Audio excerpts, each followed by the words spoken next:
All right, welcome to class, guys. We're starting Kubernetes today. As for the class that we missed, I'll make up for that. Let's see how we go, and then. Good evening, Engineer Akin. Yeah, good evening. Welcome to class. All right.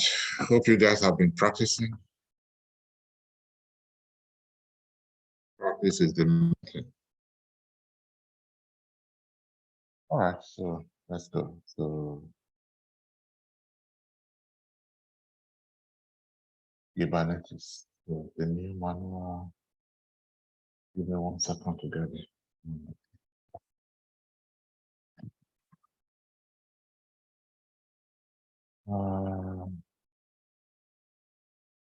Lecture11. Great.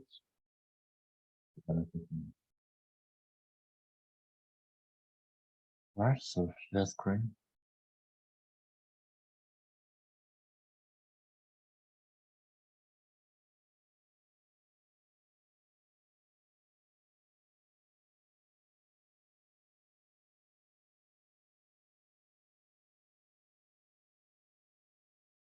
All right.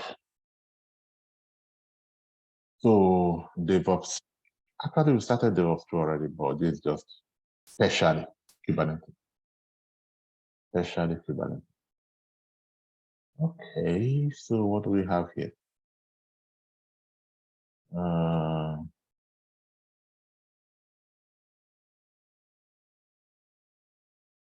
Okay, these are just some carryovers from the previous notes. I will mind be referring. Actually, no. This is the practicals that we had last time, emphasizing that in your repository, you need to have Docker file, Jenkins file, and your artifact. We already completed that, right? Welcome to the almighty Kubernetes, right? So as you're already aware, DevOps is all about documentation. Nothing is required to be memorized. Whatever you need, you should know where to get it. All right, so specific, we'll be looking at documentation. Some cases I said we didn't have the URL direct, so you could always Google them and look for the documentation for that particular tool. Well, for Kubernetes, this is the documentation. This is the home page of Kubernetes. Right? Documentation. Everything we'll be doing in Kubernetes, whether I refer you here or not, you get them from here. This is it. Whether trainers tell you or they don't, or whether they just extract everything from here to form their own notes. No, this is it. This is it. All right. So that's just for reference. It's not like we'll be dwelling there. So Kubernetes is about container orchestration. Kubernetes is about container orchestration. And what do we mean by container orchestration?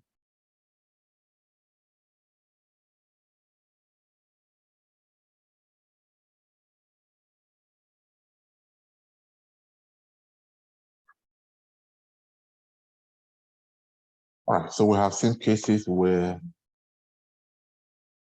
we deploy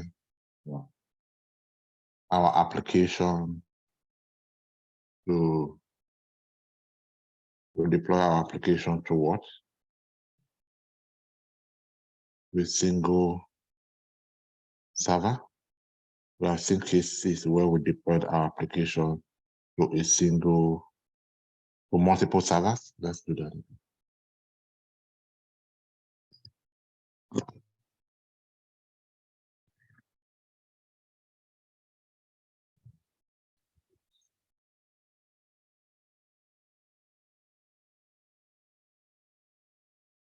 All right, so I was going to say that we have seen cases where we deployed application, usually from Jenkins to a single server, or even at a more like the case these days, not just the entire server, but to a single container within the server. We have also seen cases where we deploy from to multiple servers at the same time. In other words, we can have that, which we call nodes,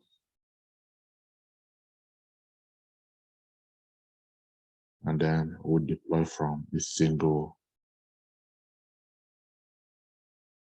source for all nodes. All right, so I think we've revised this before, and we knew that at this level, we need to introduce, what's this called again? What server will be here to enable us to deploy simultaneously to multiple servers, Ansible. And then for this one, we don't need Ansible because it's just a single Docker. Just Docker, this is Docker. Docker is always involved anyway, because even the container we're deploying to here. All right, so we're taking this beyond. So what if we now want to deploy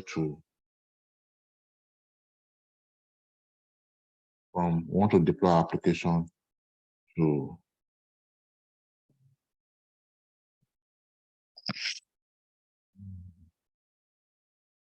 I think I can present this in better.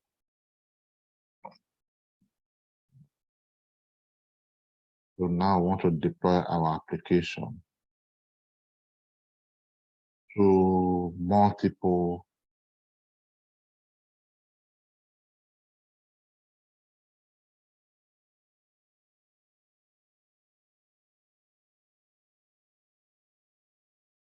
multiple containers running inside multiple servers. So you have containers here, you have containers here, you have containers here. No, that was Dockers. Anywhere you hear container, it's always Docker running inside. But this time you want to deploy your application to all of this. You see that it's kind of more complex than just deploying to one container like we had here, or deploying to multiple servers. So how do we now know when to deploy to container 1, container 14, container 70? Yeah? How are we going to manage all of the 300 containers one by one? It's going to be difficult. So what we are going to do is we are going to combine all of the servers together to form one community of servers. All right? So this community of servers will be called cluster. And then we're going to put a manager on this cluster to manage the entire servers connected together, as well as the containers running inside individual server, and then by extension, the containers running inside the community of servers. So that manager that we are going to employ is generally called container orchestrator. Container orchestrator. Examples of tools that are used for container orchestration are Docker Swarm, and of course, the most popular of them all, Kubernetes. All right, so we're going to use Kubernetes to set up this community of servers, and then Kubernetes will also be in charge of managing the entire cluster and deploying applications into the containers. In fact, creating and maintaining the containers inside the cluster. So being an orchestrator, it is up to Kubernetes to know that this container is going down and the application inside it must continue to run. Therefore, it is up to Kubernetes to do something about it. So what Kubernetes will normally do is, one way or the other, let's not go into details, one way or the other, ensure that even when this container goes down, the application inside the container continues to run. So that way, you are not managing 70 containers individually. You are managing 70 containers together as a single unit because of this concept of container orchestration.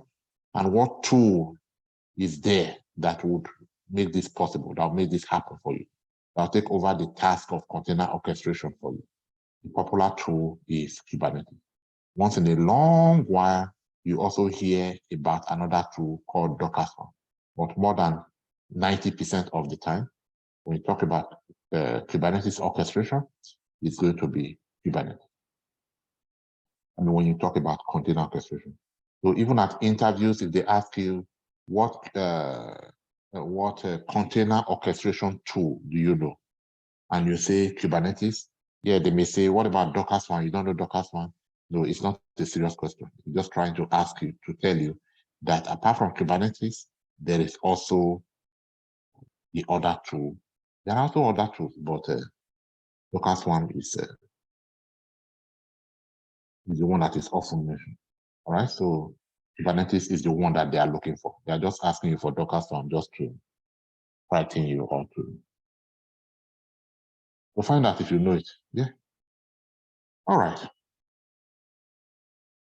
If I talk like this, we're going to finish this lecture in 2 hours, and I'm going to assume that everything is good. Everything is very, very clear. But if you do have questions, then be free to stop and ask. All right. So now you know the place of Kubernetes. That Kubernetes is is a container orchestration tool, and we just explain the meaning of container orchestration. So all of your containers are managed centrally, and then everything relating to helping you keep the application running inside the container up is managed by Kubernetes. Don't do anything like you would normally do manually with Docker to say, that service is done, let me replace it. No. Kubernetes will manage all of that. So you manage Kubernetes, and Kubernetes will manage your entire application deployed in multiple servers, server 1, server 2, server 3, all joined together to form the Kubernetes cluster. All right. So now let us see how these clusters work. Let's zoom. Now that you know the meaning of Kubernetes, let's zoom into Kubernetes and see how Kubernetes clusters. All right. So I'm going to take this off. Any question before I read all of this?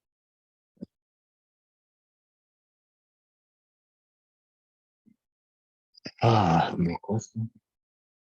Okay. So this is what the Kubernetes architecture looks like. So we're going to have, let us assume that 3 servers are coming together to form a Kubernetes cluster. So this is how they will work. Right, so let us call that one the cluster. So one of the machines will be there.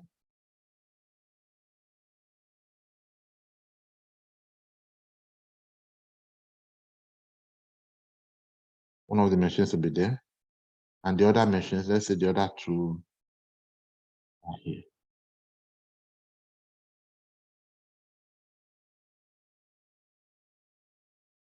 Okay. So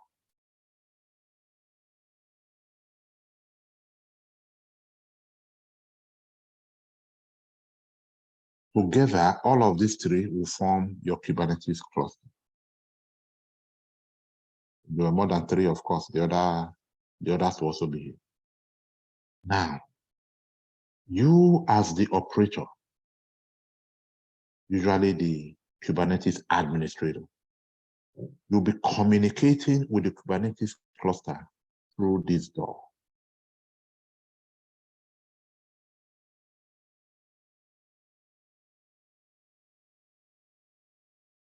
Right? You'll be communicating with the Kubernetes cluster through this.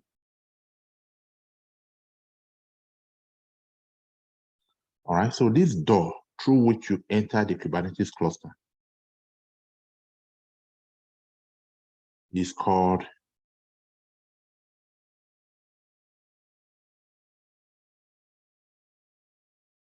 so you'll be using kubectl commands. Kubectl command is a command line through which you communicate with your Kubernetes.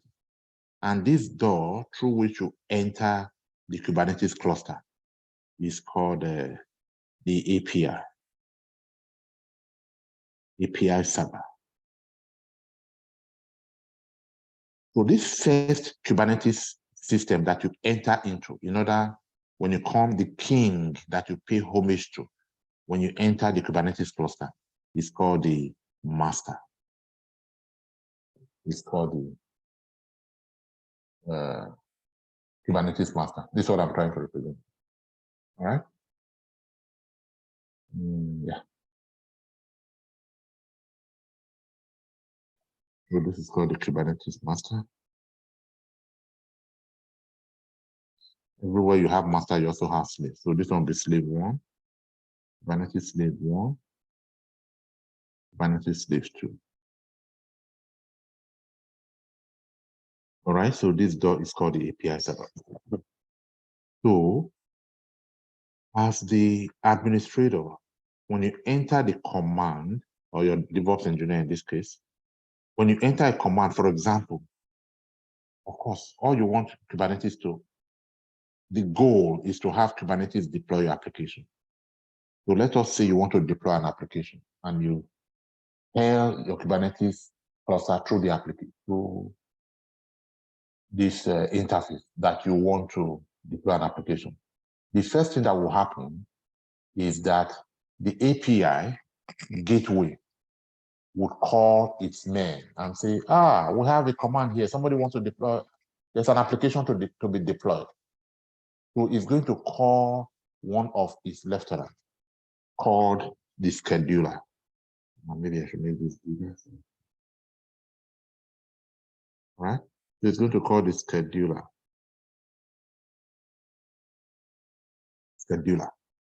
So the scheduler will quickly go into the entire cluster. All right?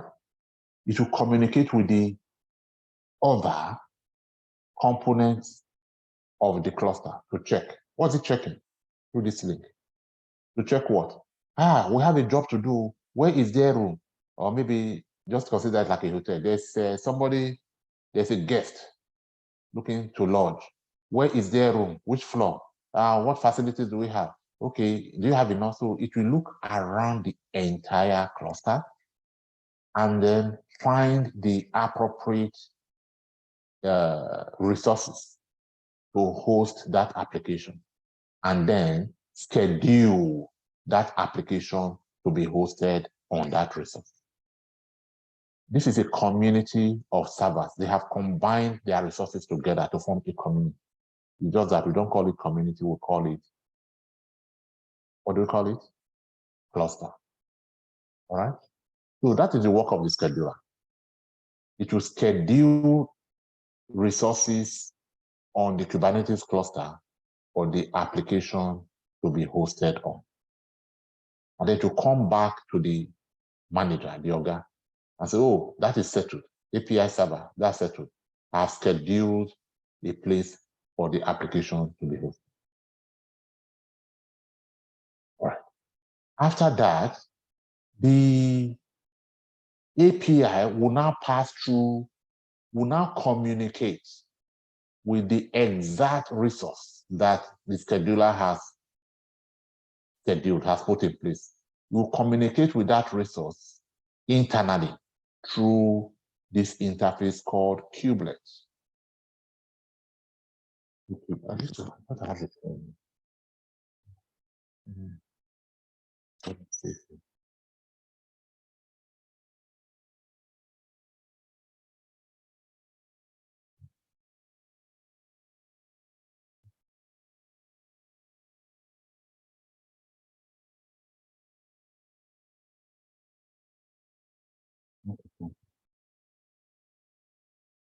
Okay,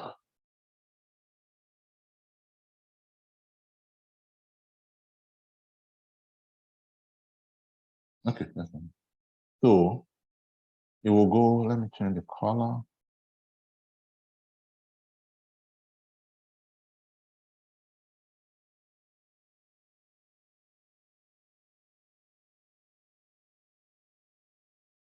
Okay, so after it has communicated with scheduler and it is done with the scheduler, then it will now communicate, the API server will now communicate through this link, through the kubelet with the slaves, otherwise called nodes.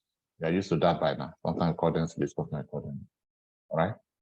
And then deploy the application in the resource available within the slave or within the node. That is it. The application is deployed. Then, what is the work of the controller node, the controller manager?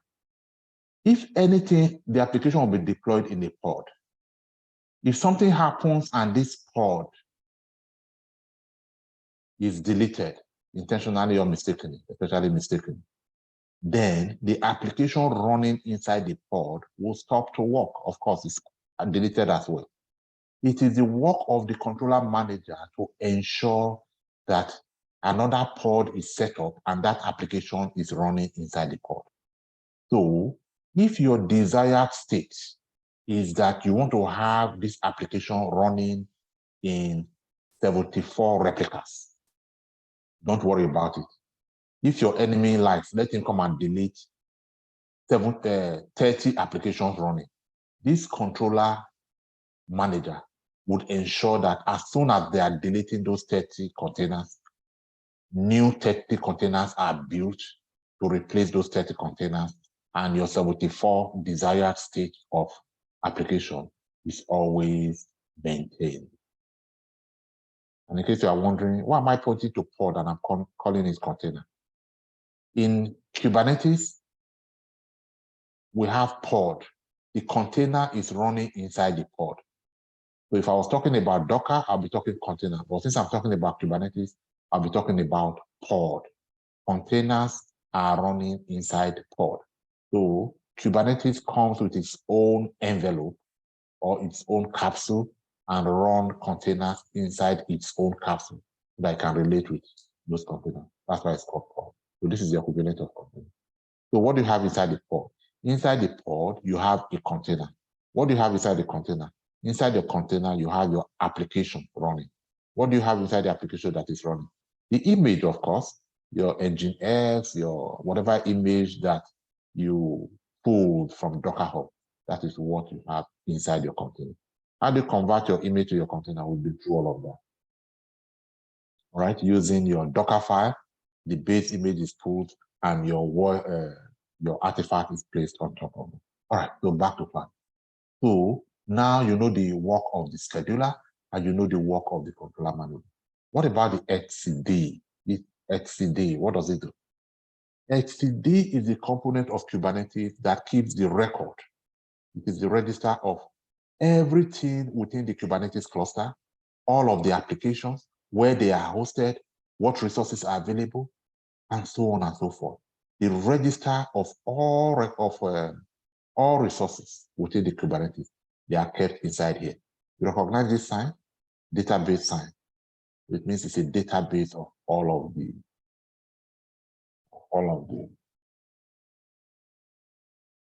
resources inside here. All right? So you are expected to understand this Kubernetes architecture. Why do we have users here? The customers for whom you design the application, you develop the application. When you ultimately host the application, they are not going to be able to view the application from master. Master does not host applications, like you can see. Kubernetes master is the engine room. These are the engines that are driving these couches, like a train. This is the engine room. This is the coach. This is one coach, this is another coach, where the passengers represent application. Hey, All right. So your customers will be able to view your applications once they are deployed in the Kubernetes slave, not in the master. So that is why we are connecting them. Users, customers, the world, the 2 billion people that will be viewing your application, they'll be viewing from, you'll be seeing them in the Kubernetes. All right. So that is the overview of the Kubernetes architecture. As for kube proxy, we are going to see that practically. Now, it is important for all of the nodes to be able to communicate, connect, and communicate with one another. So in this community, we are going to create a road that will link all of the streets and all of the houses together. That road is what we have here as plugin network. So there has to be connection. Again, we'll see that practically. Otherwise, this guy, this slave here, this house will not be able to communicate with that house. Then if that is not possible, then what I would say is a community. Right? So the community of servers, this networking tool plugin enables communication between in-house communication between one slave or one node and the applications in that node and another node. All right, any questions at this point?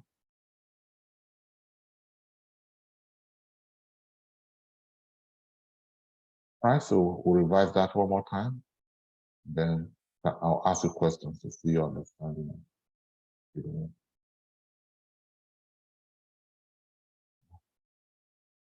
If we go down, we see the nodes. Kubernetes component, that is what we just looked at. Let's revise this one more time. When we say Kubernetes component, first of all, we have the API server. What does it do? It is the front end via which you, as the operator, communicates, talks to, using, of course, you're using commands, like your Linux command, like your Docker command, like your Git command. This time, you also have Kubernetes command. Kubernetes command start with kubectl. So it is through the API that you use your kubectl command. It is the API server that accepts your kubectl command and then channel it to the entire cluster. All right? Maybe not directly, but through the respective component, depending on what job you are actually doing. So the respective component. What is the link between the Kubernetes master and Kubernetes slave? How do they communicate? Through kubelet. So this one will be kubelet. Kubelet, that is the internal communication link between the master and the slave. Kubelet. Right. So scheduler, what does it do? It checks the resources in the cluster to determine the best node or the best slave to deploy the job that you have in hand to deploy. The usual job you would have for Kubernetes to do is to deploy your application. So the scheduler will check around for the most appropriate slave with the most appropriate resources to deploy your application. And then, of course, you will not do it by itself. It's just a scheduler. It doesn't implement it. It will now report back to the API server with recommendations on the worker node. Yeah, sometimes it's also called worker node. As a matter of fact, it's called worker node. This is the specific worker node, what we call slave LRM. All right, to deploy the job. All right, that's beautiful. What about controller manager? What does it do? Like you are going to see, we are going to tell Kubernetes that this application we are deploying, we want it deployed 50 times. That is what we mean by container orchestration. So instead of us deploying application 50 times manually by ourselves, we are going to tell Kubernetes, deploy this application in 50 different places. It's called replica. Make 50 replica of this application. So once we do that, our desired state for that application becomes 50. It is this controller manager component of Kubernetes that ensures that that 50, that state of 50 containers or applications running is always maintained. Servers are going to go down, something is going to happen that will make some of them go down. And then sometimes you could have 34 or 10 or 50, but don't worry about it. Kubernetes, through this controller manager, within seconds, would ensure that you are back to your normal 50 application running. You want your application to be running 7,000 times, this is where you put it. All right? Interview would ask you this question. Before they will ask you about Kubernetes, they first of all ask you to explain on the high level what this tells you. Right? Controller manager.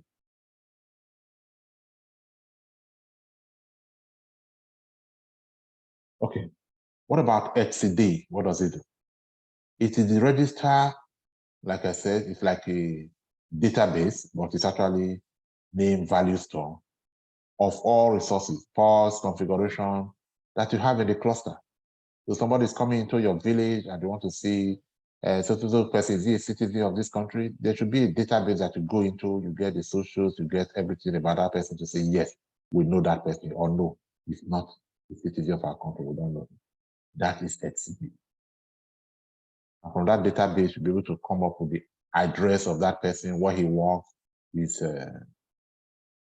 crime history, and so on and so forth, criminal record. The same thing, etcd. It knows everything, every resource by name, all the pods, all the applications, which node they are running, which worker node had them, and so on and so forth. And the good thing about etcd is that when we say that Kubernetes is very powerful and very intelligent, that when you lose your application, Kubernetes is able to rebuild it for you. It is because of this etcd, because the information about the container can be fetched from there to build a new one. If you lose your house and you want to build an exact replica of that house, you must have your architectural drawing, all of the layers of, once you have that, then there's no problem. You just go and replicate it. But if you don't have the information about the house that you lost, you won't be able to do it. That is what. All right. What about kubelet? So just like we had your operator or you as a DevOps engineer communicating via kubectl with the API server, so also does the API server communicate with the slaves through kubectl. All right. So kubelet, the let sounds like a child, right? There's a child of kubectl. Kubectl is the main external communicator link. kubectl, kubelet is the internal communication. All right, agent process. Okay, kubeproxy. It establishes and maintains a network between all of the pods, the road that will connect the pods together. That one pod is not completely independent of the other pods. All right, so kubeproxy ensures that pods are able to communicate with one another by establishing that. And then there's something called container network interface. This is used for port-to-port communication. You know what port is? Port-to-port communication on the kubeproxy. They work together.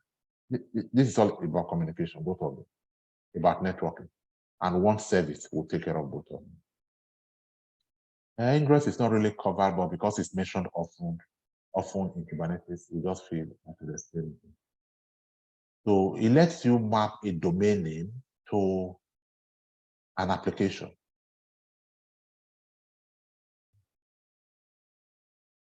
It's not covered in detail here, but just so basically, when we have a Route 53, we have a domain name in Route 53 and then we have an IP address of the server where our application is deployed, and then we map the IP address of the public IP address of the machine to the route, to the domain name.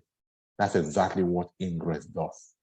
But this time specifically relating to Kubernetes, right? So it maps your domain name to an application, not to an IP address, to an application. All right, any question there?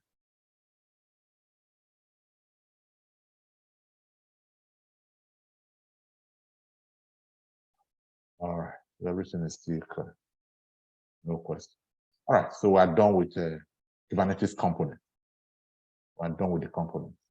So at a high level, you should be able to explain these different components. API server, your controller manager, your scheduler, your etc, your kubelet, and what it follows. And by the way, the closest competitor as container orchestrator to Kubernetes is Docker Swarm. Docker Swarm owns only less than 10% of the market, whereas Kubernetes owns more than 90%. So every time we talk about Docker orchestration, like I said earlier on, even if you do not know about this, you are very safe. This is what employers are looking for. This is much more powerful. Even Docker Swarm knows. Whereas Docker Swarm can only manage containers created by Docker and with Docker, Kubernetes can manage containers created by any containerization tool. Of course, we know that Docker is the most popular containerization tool, but there are also other containerization tools like RKT, Prio, and Containerd. Containerd. Looks like Containerd is owned by Microsoft. I'm not so sure, because why I said that is because well, I don't know who owns it, but Microsoft uses Containerd to create containers within Microsoft Azure. All right. So here we're just trying to compare Docker Swarm with Kubernetes. And like everything else that we have done, is open source. Open source. It's not proprietary. It can be used by anyone without needing to go and buy or take permission from anyone. All right. So before we go into practicals, let's just look at these theories one more time to make sure we're familiar with everything. All right. So both container orchestration tools have high availability, no downtime. So this is which component of the Kubernetes cluster ensures high availability. It is the controller manager. So that concept of my desired state must be maintained, that is what we call high availability. All right. Load balancing, same URL, scaling. Yes, we'll see them. Well, this thing may be too theoretical now. We'll do that. All right. So that's all about the theory. Now, we go to practicals. There are a few ways to create Kubernetes cluster. One way is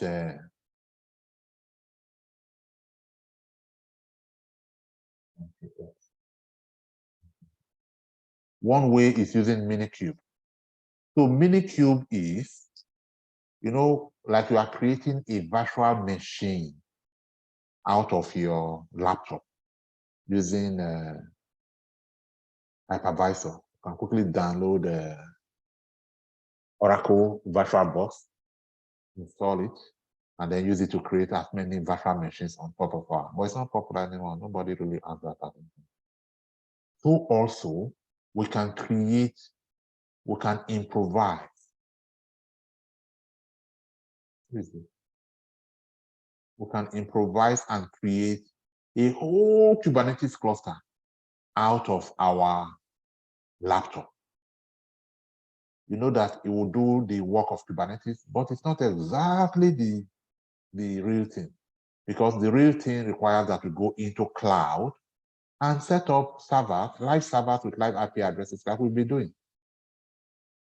You get it? Give me 1 second. Hello, who is Suraj Ramon?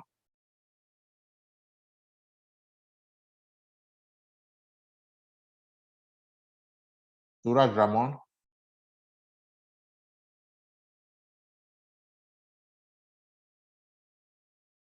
Somebody just joined us now by the name Suraj Ramon. Who are you? All right, so I'm going to I don't know you, so I'm going to let you go.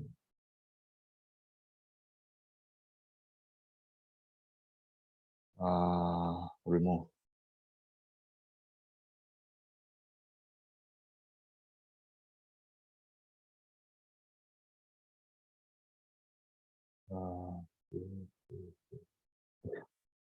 So Minikube is an optional way of practicing Kubernetes on your laptop without going into the real cloud to do the real stuff. So we are big boys in IT, so we're not using Minikube. But for when, yeah, that's one way. Another way to set up Kubernetes cluster, which we are going to use now, is to use kubeadn. kubeadn is another way to set up Kubernetes cluster so that you have a live Kubernetes cluster and you can practice and see for yourself this thing that we are talking about. Okay. kubeadn. Again, it's a tool to set up the minimum viable Kubernetes cluster with that one. I'll show you how that is done. We will do it. And then, of course, we already know that when the cluster is formed, there is one Kubernetes, there's one server out of the many clusters where all of these components will be run. Your controller manager, your scheduler, your etcd, your API server, your kubectl. That system, that server, that node on which all of this engine runs is called the master. And all of the engines running inside together is called the controller plane. All right. And then, of course, you now have the other ones that are slaves. What's the primary purpose? What happens in the slaves? The primary thing about the slave is that that is where applications are deployed. Applications are deployed. Right? And then the communication between the slave and the master is through the application. All right. So we spent 40 minutes repeating what we explained earlier. All right, so time for you to answer questions before we move on to talk. High availability cluster will have at least 3 master nodes. Because for you to really, it's recommended that for you to say you have a Kubernetes cluster that you can go to sleep and see nothing they happen. Then you must have 3. It's not like compulsory, it's just a recommendation. 3 master nodes. All right. So ways to create Kubernetes cluster, we are going to use kubeadn like this one. We'll do that today. And then subsequently, we'll now use automated and HA cloud in cloud. And each of them will take like 20 minutes. All right. Okay, question time. Now we have a Kubernetes cluster here. Where in the Kubernetes cluster is your application deployed?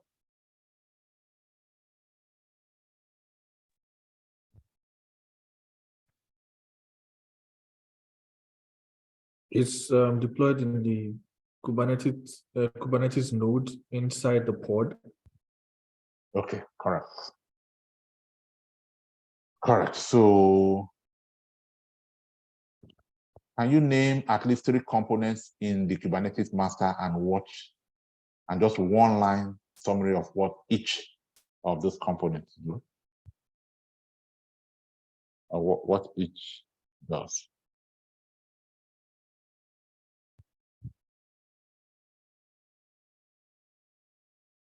The control manager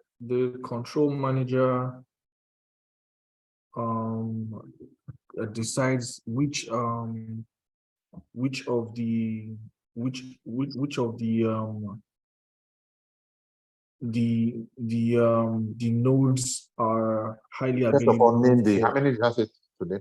First of all, name the number first so that we'll know you got that one. Name. you said what? The You first, said what? answer the first part of the question. Okay, the control manager, the scheduler, and the HCD. All right, controller manager, scheduler, FCD. All right, so you are saying that the scheduler does The scheduler deploys to as much servers as possible, applications to as much servers as possible. no. Look at the name where scheduler. What does it mean to schedule? To schedule. Can I jump on that? Yes, Yes. you can. Okay, so the scheduler actually allocates resources to it allocates what resources that can be available. Basically, it just schedules the resources for deployment of application. All right, go on. The next component. The HC is it's a repository for every resources inside the Kubernetes master, the Kubernetes nodes. It's like a repository for all services in the Kubernetes environment. Okay, so it's actually not called repository. It's more a database. It's not called database, it's a repository. So yes, it's a database of all A database. yes, of all what did you say it was? Of all what? Of all the in the resources cluster. in the cluster. Yes. All right. So one more.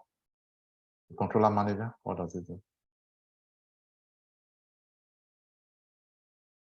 Yeah, if you are tired, somebody can help anymore. Controller manager. It's not actually for one person. Okay, so the controller, Kubernetes master actually has API server, controller manager, scheduler, etcd. So first, the controller manager actually provides or ensures high availability of the desired state. So the controller actually helps with that. Yeah, good, beautiful. All right, that's it. So I'm convinced that you know what those things. All right, so method one, let us manually set up our Kubernetes cluster using kubeadm. So to do this,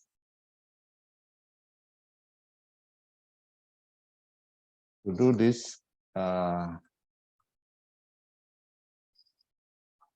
are going to set up 3 machines, multiple machines, maybe 3 or 4. And then let us ensure that each of them is 4 gig RAM. So this, that will be, yeah, let's do it. All right, so let's do T2 medium and let Ubuntu run on them. So let us go and set up 3 T2 medium system, Ubuntu system, and then use them to form a Kubernetes. So let's go. What are we doing here? AWS.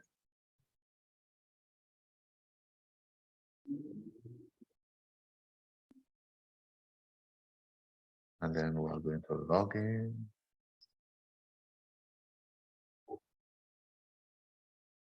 Sign in.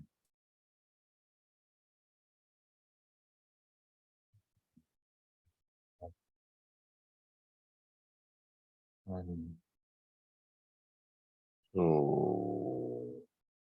this account.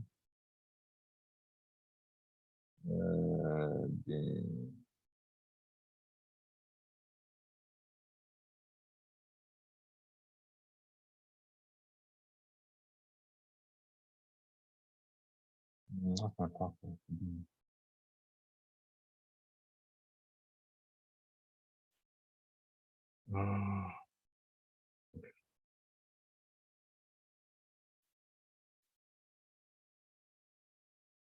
All right, do I have any feature running?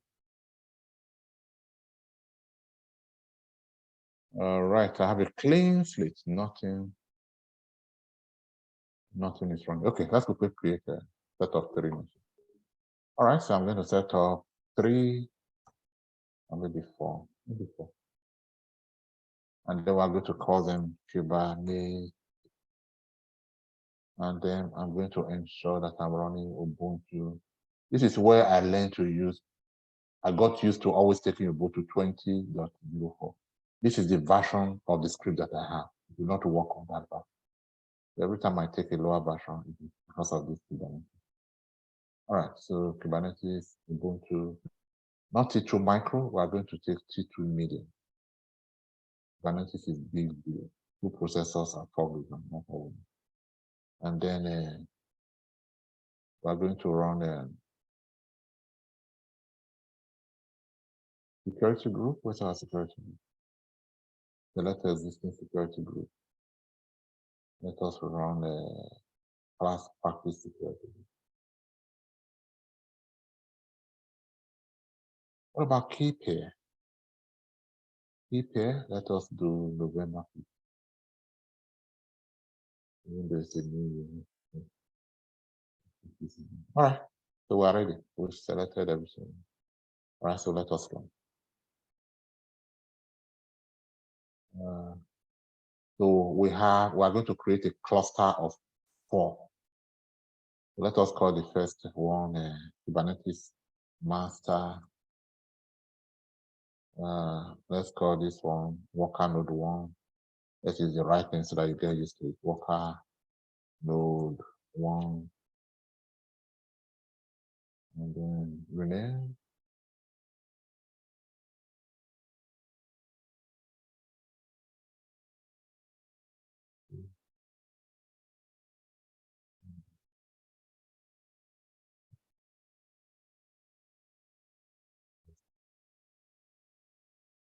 All right. So they are ready. But we need to configure each of them. So we need to SSH. We need SSH to all of them. So how do we SSH? Comment. SSH to SSH fund using that. Interesting. Okay. So let's go.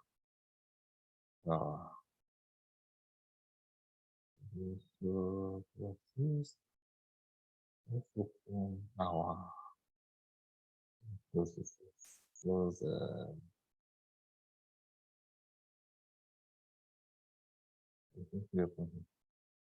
Okay. So open folder. Your class is your class is project.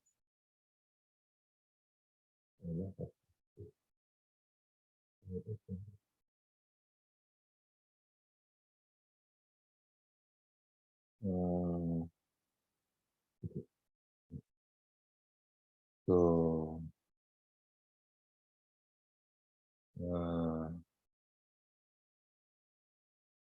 let me just want to be distracted. So what do we do?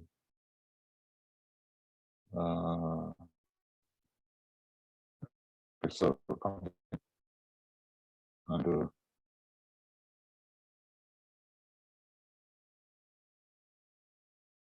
and then we'll copy something, and then we'll say connect. Yes. Okay, that's beautiful. Successfully connected to master node. Last time we used this, we called it joint, but I deleted that. So let's rename this from what we used to call it to Kubernetes master. All right, so that is not. So this one, let's change it. Let's go back there. Get our instances. Then we'll take worker node 1 on it. Copy that.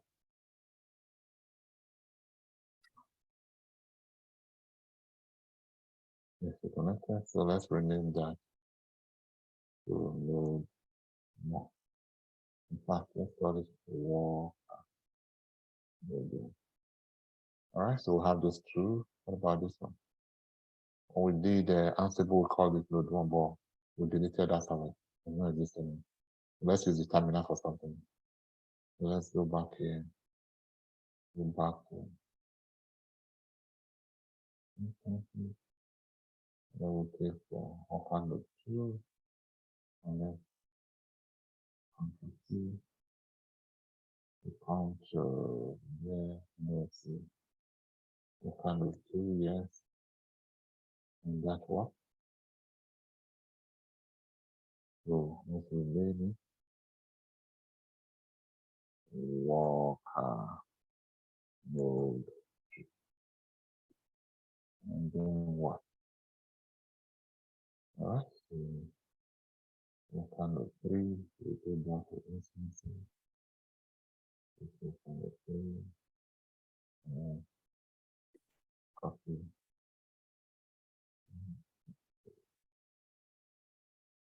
What did we do then?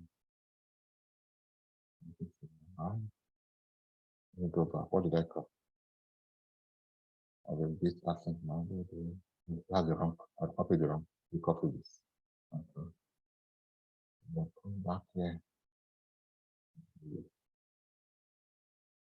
Okay. That is working here.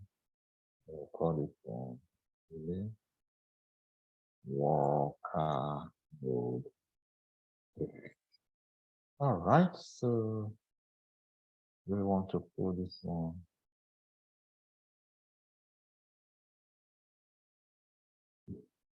Okay, so we're ready now. We don't need this. We don't need anything on this. I can have all this stuff. All right, so all our machines are set up. So what does the note say we should do? All right.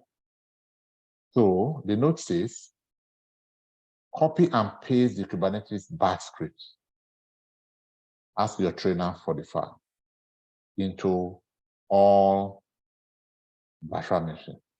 So where's my Kubernetes batch script? So Kubernetes, and this is my Kubernetes cluster setup script. This is the script. This is the script. What's the best way to do this? Okay, let me do it how I normally do it. So I take Control A, Control C. So I have the script now. And I go back to, let's start from the master and do VI Q bar or what Q bar, any name is okay. Cube set up scripts. All right. Because it's a script, it must end with .se. .se. Yeah. I don't have. All right. Then actually, okay. Okay. This is not the first thing to do because I'm going to install something. I already copied something, so I don't want to do copy and paste. So let's do it one time. Sudo what? Sudo update. All right. What's that? Sudo apt update.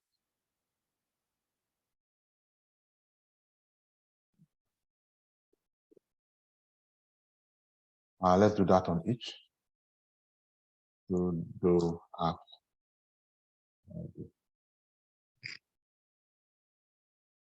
Sudo. Oh. It's how to manually set it up. Sudo. Okay. What's the next command now? Sudo su, sudo apt update, sudo upgrade. I don't know. Let me do sudo vi now. Sudo vi, then the name.epic. So I come here and I do clear this thing, clear.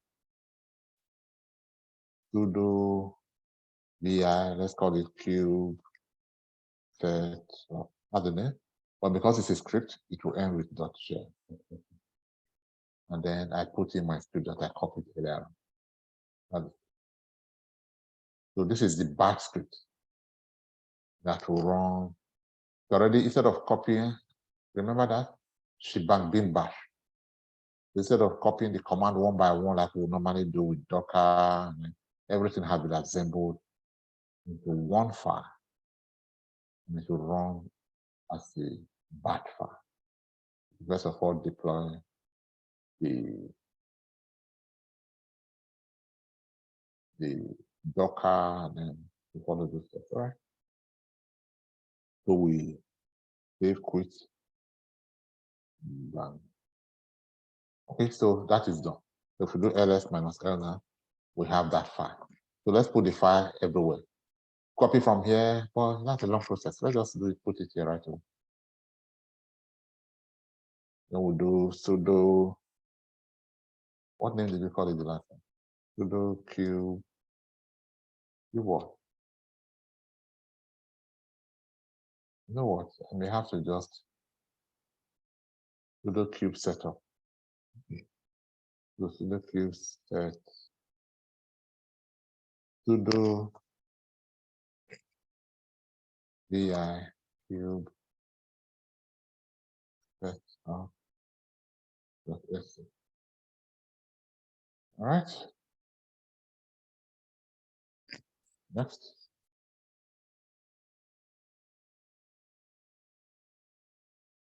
Sudo vi cube set up.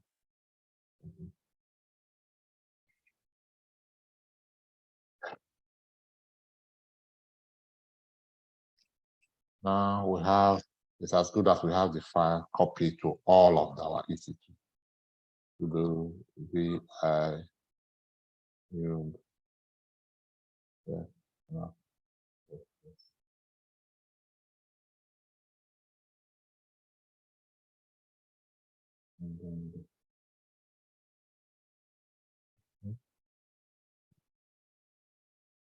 All right, that's done. So we have the file everywhere. This is the set of commands that will help us create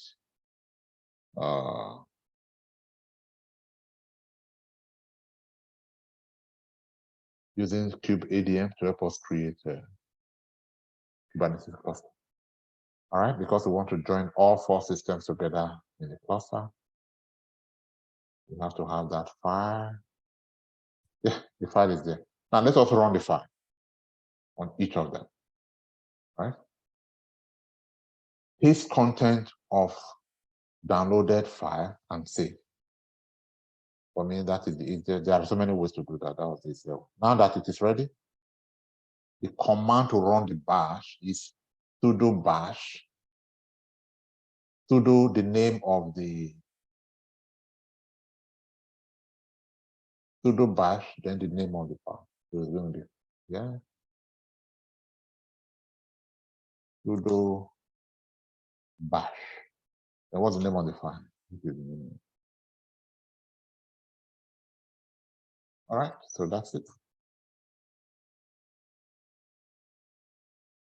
All right, so it's now executing what you have inside the bash script. I don't necessarily have to wait. We can do the same on the other servers. So should I just copy the command or enter manually? Sudo bash in the name of what's this? Not already. What do we have here? ls -l. Yeah, the file is already there. So sudo bash. What's the name of the file?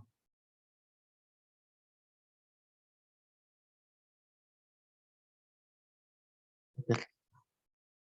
It's executing the content. So if you come back here, it's still executing task 2 of the bash script you copied. All right, let's quickly do for this one. So sudo bash, then that. And then for this one, sudo bash,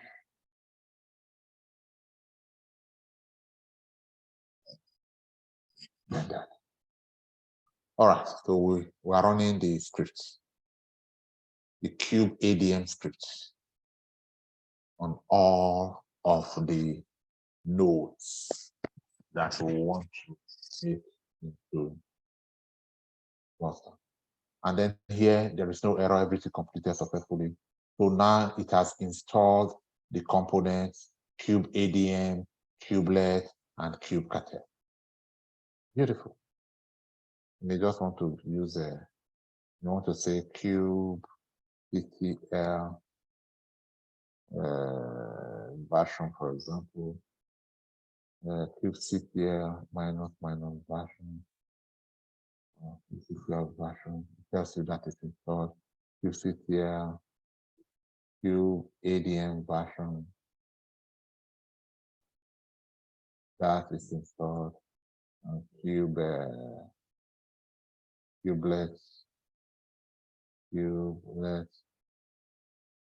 minus version. All right, so far so good. That worked fine. Let's quickly check with this. This one also worked fine. Well, we have our front back, and then everything is good. This one worked fine. That one worked fine. All right. So now go back to the node. You may check the IP address. This is a DOS command, but we didn't do it before.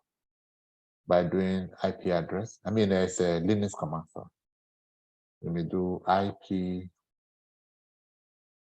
address of this system, or if you don't want to type in, you can just do IP address. IP address, okay? This is a loop, it's not the IP address you are looking for. This is Docker, it's not the IP address you are looking for. This is Ethernet, this is the IP address. All right, so not the public, the private IP address of this system is 172.31.14.2. All right, that's the private IP address. Of course, you know that using the long, what system is it? If you wanted to confirm what the private IP address here is, will be 172.31.14.2. 172.31.14.2. You can check directly here for the IP address. So we have used that one to learn one more Linux command, IP. Okay. All right, so now we know the private IP address. We'll need it. That's why we have that command. We'll need that private IP address. If we want, we can just copy it out. Let's just copy it out because we need Ctrl-C. Here the notes. Ctrl-V. What's this? Master. Private.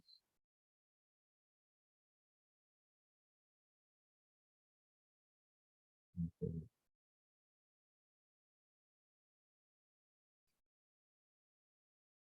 Okay. So for master. Okay, so no, we don't need. Where's our note? All right, now this is the command.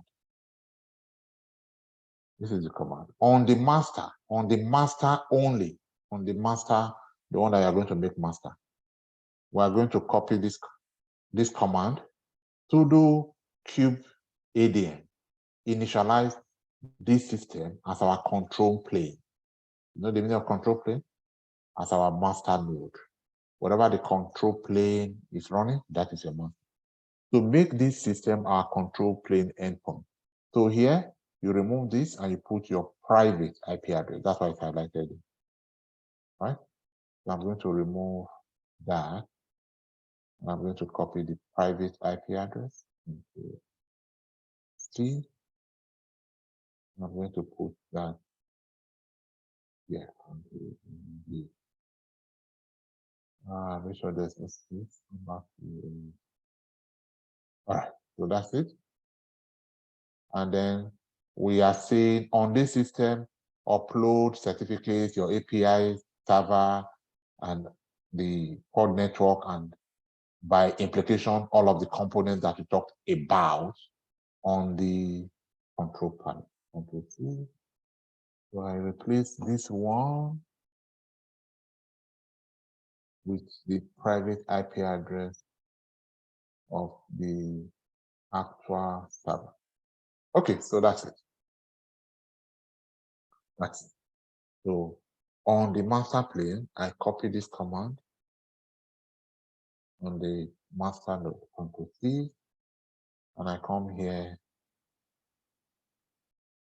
and I come here, and I paste that command. I press Enter. So that is the command. So let us wait a couple of minutes to see what happens.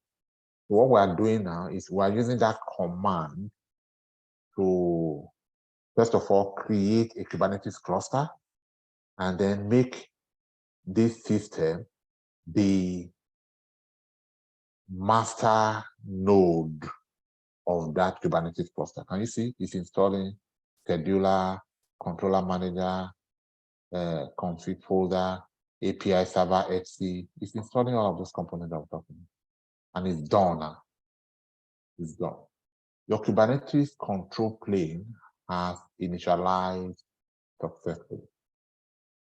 Anywhere here, control plane, it means master node.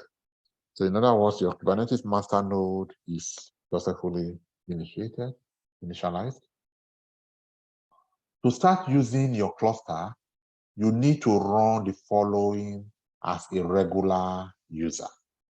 What is the following? Look at it. We'll come here and we'll select all of this. All right? The following, this is the following. We select the following. Control. We'll take there, and then we'll come here and we'll right click. All right? As a regular user, right now, it says regular user. Why do I have this?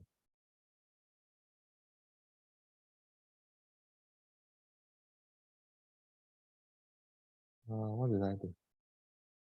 Regular user means we are not, to start using, you need to run the following as a regular user. So we're not using,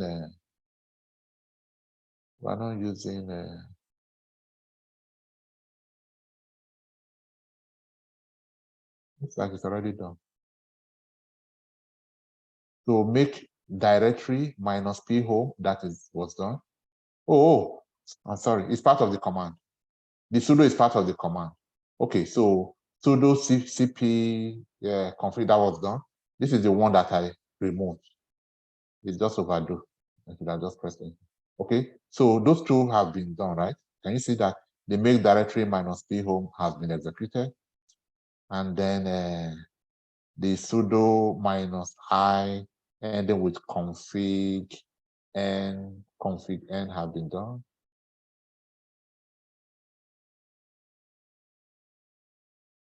And then I'll just do this part. Control. All right, so we have executed that. Alternatively, there's no alternative because we've done that. All right, guys, that is executed. Now, look at the command. You should now deploy a pod network to the cluster. All right. Run kubectl apply minus pod network.yaml. I'll have to go and get it. I don't have it. The fact that it's in bracket means replace it with the actual thing. Which one of the options listed at that page? Don't worry, we'll get that. All right. And then once you do that, you can now join any number of master nodes running the following command. If I want to have multiple master nodes on my Kubernetes cluster, I'll copy this command and I'll go and run it on the second and third and fourth system that I want to make master node. All right? Please know that the certificate key gives access to cluster sensitive data. Keep it secret. As a safeguard, upload sets will be deleted in 2 hours. If necessary, you can use kube init. Well, we are not really going to study Kubernetes with that advanced of what we need. Then you can now join any number of worker nodes by running the following command. Right? So look at the command. So we just copy this command, Ctrl+C. Running this following command as root, guys, as root. The other one said as ordinary user, but this one says as root. All right, so we must run as root. So we can copy Ctrl+C. All right, Ctrl+C, or we don't just come here. As root means that we should do sudo, and then we'll now put that command. No, I have to do Ctrl+C. Or because I typed something there. Okay, I can just do Ctrl+C. Come here.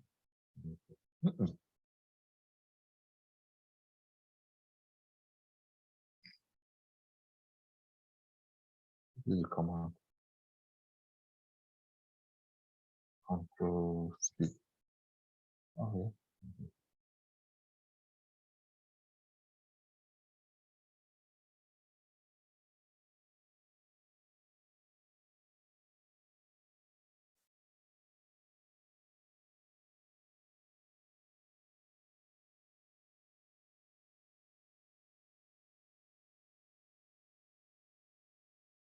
Sudo. All right, so that's the command. So that's the command we'll have to copy and paste. So we are running the command. All right, so look at it. Then to join any number of worker nodes to this cluster, copy and paste the following command as root. So we'll go to the next one. And then we'll say sudo, then go to the next one, as many nodes as we want. Then we'll say sudo. All right, guys, so that's it. If I come here now, it says this node has joined the cluster. This node has joined the cluster. So we have a cluster and this node is part of the cluster. All right, so if we check the second one, it says this node has now successfully been added to the cluster, right? Because we are talking about cluster, instead of kubectl, we are saying kubelet, kubelet, kubelet everywhere, right? And then we'll come here. In fact, it says on the control panel, you can run this command to see your cluster.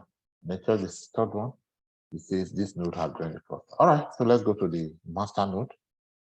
And at the master node, let us run the command kubectl get nodes. That's the first command we are using here. Kubectl. Well, then kubectl, because we talked about it, as the command line to communicate with your API server. So kubectl get node. All right, guys. So it tells us that this cluster is made up of 4 machines. All right. Out of these 4 machines, one of the machines is the master node, and the other 3 are worker nodes. All right. However, they are not ready. They are not all connected together. They are just there independently. Any questions so far? As for the commands that we used here, they are in the notes. All right. So what you do is this private IP, you replace this one with your own private IP. When you set up your machine, your private IP will show, and then you replace this value with your private IP. As for the paths that I copied and pasted, look at them here. Just below. this part, watch out for them. If you forget to copy and paste them, then you may have to repeat the process. Just take it easy, right? So it's already in the notes.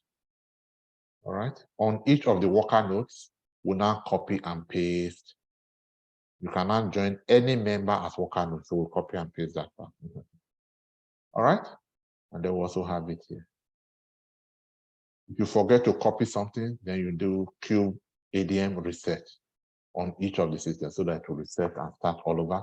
And then next time you don't forget to copy the appropriate commands to paste on the other node. All right, guys. So that is how we came to this level. And now this is what we are saying. They say not ready, not ready, not ready. Even though we have a cluster of 3 systems. The same thing, exactly the same thing we are saying. Not ready.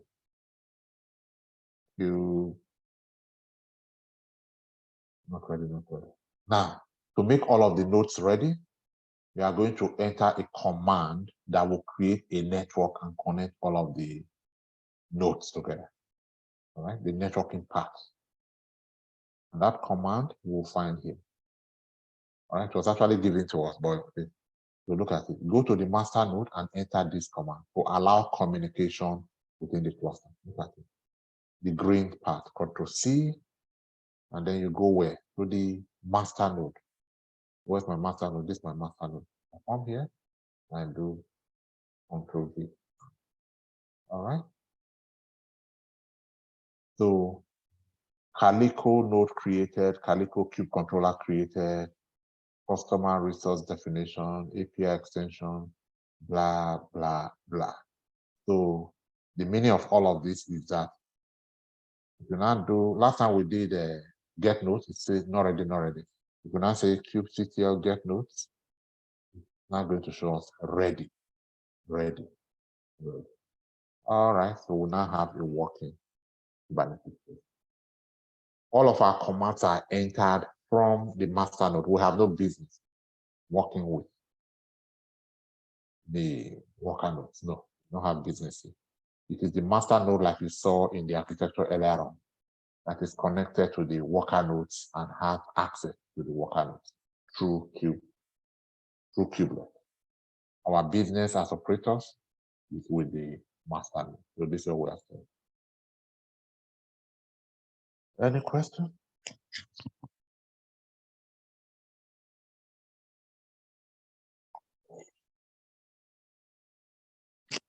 Question. We just created our Kubernetes cluster using.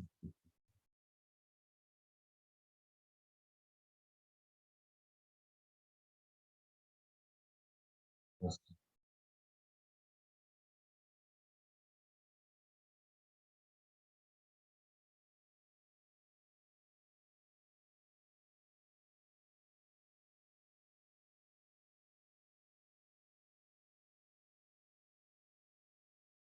So far, so good. Okay. All right. So now that we have a Kubernetes cluster, let us just deploy a simple application.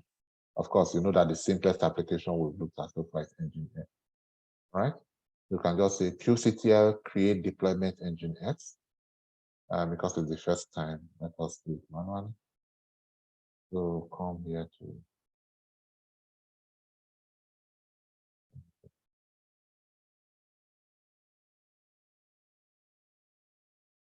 kubectl create deployment policy.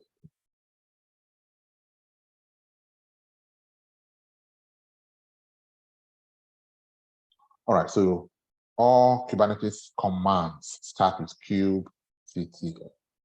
And then what you want to do now is create deployment and give the name of the deployment as Nginx. And then what application are you going to run inside the deployment? Run the application from the image Nginx. All right. So that's how to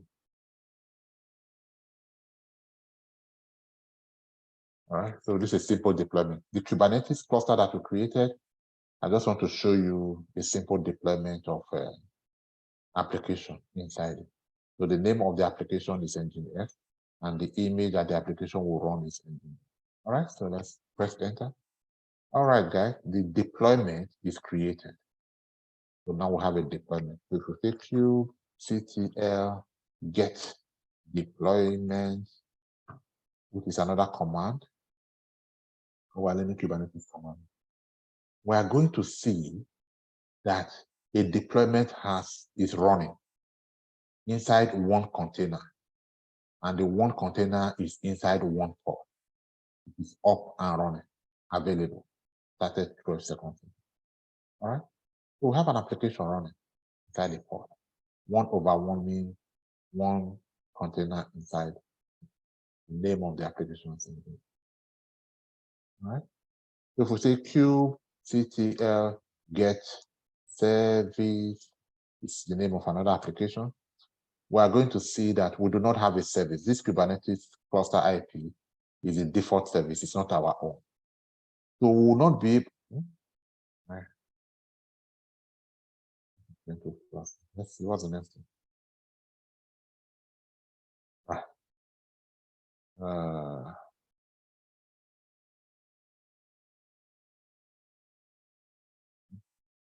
Let's just finish this one, then we'll go to method 2. And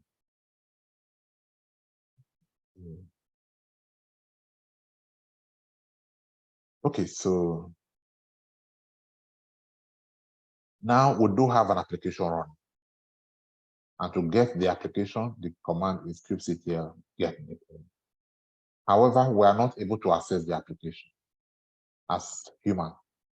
To be able to browse this application on the browser so that we see this web application engineers, cannot do it. In order to do it, we need to create a different or another Kubernetes object. This is one object called deployment. We need to create another object.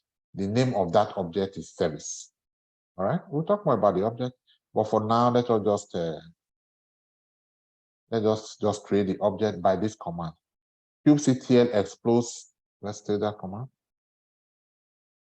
So this means kubectl expose the deployment of that application through port 8080. Let's press enter. Service now created and exposed. If we now say kubectl get service like we did last time, instead of just the Kubernetes only that we had, we now also have Nginx. What is this one saying? This one is saying that our Nginx application is now exposed through port 80. In other words, port-to-port communication within the Kubernetes cluster, port-to-port, internal communication is now possible using port 80 of the application. But what about external? We want to access this application externally. We still cannot access it. There's no way we'll go to browser now and type something. What are we going to type here in order to access the application? We don't have it to type. We don't even have it. No need for me. Right? So we have talked about two objects. There's the Kubernetes object called deployment, which creates the application and deploy it in your Kubernetes cluster by creating a container and pushing the container into the pod. And then there is the second service, the second object called service, which makes that application available for access, gives access to the application. One is internal access, application to application within the cluster. But what we need now is external access for operators to see. Remember that diagram?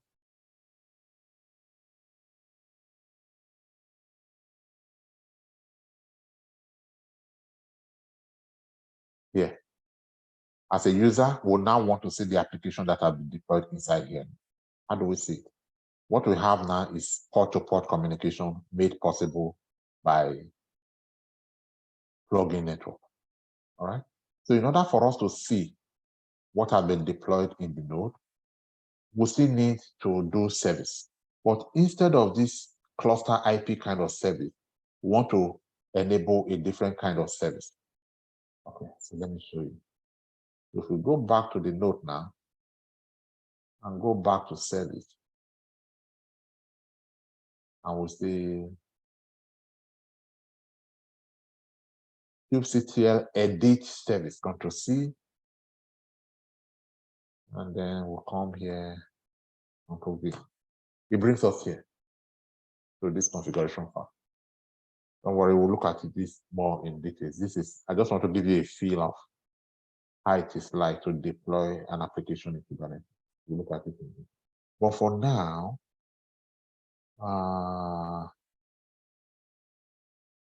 what I want to do here is simply come here, change the service type from cluster IP to node port. That's all I want to do right now. From cluster IP to node port. So I go to that file. Where's the service type? Look at type here. What is in type now? Cluster IP. All I want to do is come here and change it from cluster IP to node port. That's all. Node port. Then I see. Right? So node port edited. Now let us check kubectl get service again. kubectl get service. Can you see now? Last time it was showing me service type cluster IP, but now it's showing me service type node port because I changed type to node port. And instead of just giving me the internal IP to access the application, it's now also giving me the external IP to access the application. All right. What I'm going to do now is take any public IP address of the cluster, and then I'll access the application through this port. Let's hit Control C. I'll copy that port. First of all, do we have any public IP address of any member of the any member at all? Public IP address of any member of the cluster. This one. Control V. But this is trying to access the machine. It's not the machine that I want to access. What I want to access is the application inside the machine. So to access the application, I'm going to need to do this port. Control C.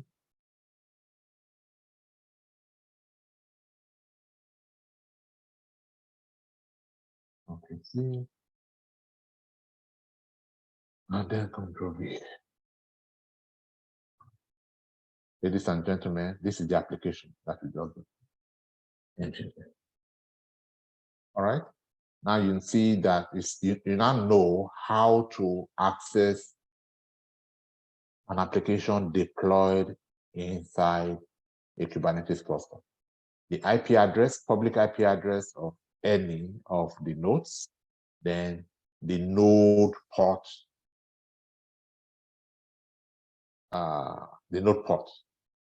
that we made possible through the node port set. All right. So at this stage, we are going to take a break, understand everything we have done so far, and then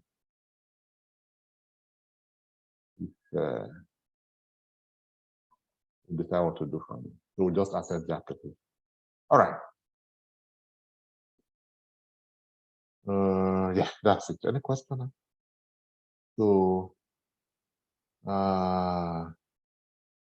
we already made this possible at the beginning. That's why we didn't have to come here, because I used a security group that allowed that they had all traffic open. But if we forgot, then we could have. It is just the idea of forgetting all the time and going back. That's why I just. All right, and then we copied that part of the IP address. and then we'll copy the public IP address of any node, and then we'll pull that part, and we're able to deploy. Right? Done with practice. Then I'll show you how to delete the Kubernetes. But before I show you how to delete the Kubernetes cluster that we created, we can just stop here. Let's revise what we've done so far. That will get it.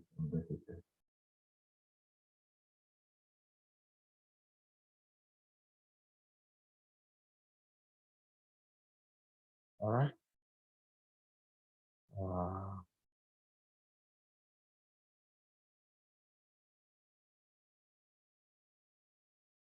Okay, so what do we have running now? Clear. So all your commands must be entered from Kubernetes master. We have no business with it. Well, Kubernetes.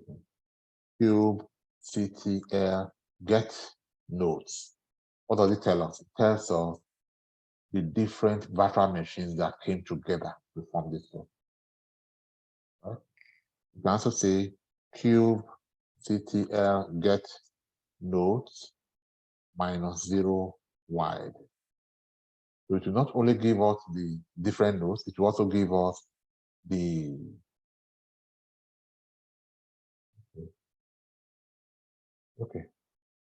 let's just say it gives us details about the nodes, not just in 1, 2, 3, 4, 5 columns, but in 1, 2, 3, 4, 5, 6, 7, 8, 9, 10 columns. All right. Okay, we could do kubectl get deployment. What does this do? It tells us about the applications that are deployed in the Kubernetes cluster. In this case, there is only one application. The name of the application is engine. If we say kubectl get service, it tells us there are two kinds of services here: cluster IP service and node port service. Our interest is on our application engine, yes, node port service. What does it tell us?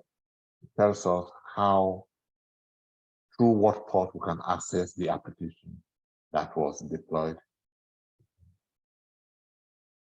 And then we can do kubectl get service -o wide. Again, it will attempt to give us detailed information about the application. All right, so the deployment, the service, they are not components. Components are the ones that we mentioned earlier on, the different services within the cluster that controls the cluster. But the objects, they are objects. Objects are the services or the jobs that you create, the different commands that you create with on outside of the cluster and push into the cluster. In this case, we have a service object and deployment. All right. So to delete a deployment and a service was a command because we just created them. And then, by the way, if we do ls-l, there's no, these things are running on services, not necessarily as files, so we don't have the file. All right, so we have an object running. To delete the object, what do we do? So what do we do? Yeah. So kubectl get all. It will show you all of the objects running. In this case, we have a pod running, we have a service running, we have a deployment running, we have a replica set running. Let's just do something about the replica. So let's edit. We'll come here. We'll come here. Do we have replica set here? No, this is not it.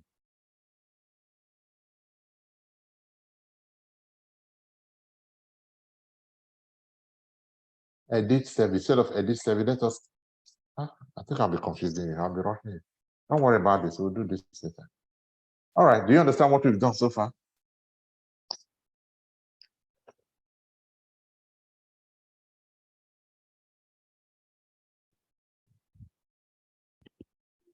I think we will understand when we watch the video. All right. I think we've done enough for one day. Otherwise, we'll just keep doing more and more and more, making it more confusing. We need these fundamentals, grasp it, understand it. I was trying to show you how to delete a running object. All right. So, cube. Yeah, we said get all, and now we know what is running by get all. So to delete a pod, in other words, the application, the command is kubectl delete. Then you just take the name of the pod and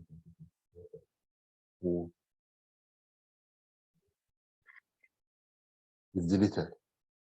So our application is gone. If we go back now to refresh the application we had earlier on, the timer, because we deleted the pod. Issue time. Oh, okay. Okay, it may not time out because our controller manager is ensuring that, because we said we always want a pod running, that one pod is always running. So we deleted the pod, but we now say kubectl get all one more time. Look, the pod is still there. Even though we deleted it, it's still there. That's how the controller manager ensures high availability. So instead of one, if we had 100 there, which we'll do later, I don't want to overwhelm you with similar commands.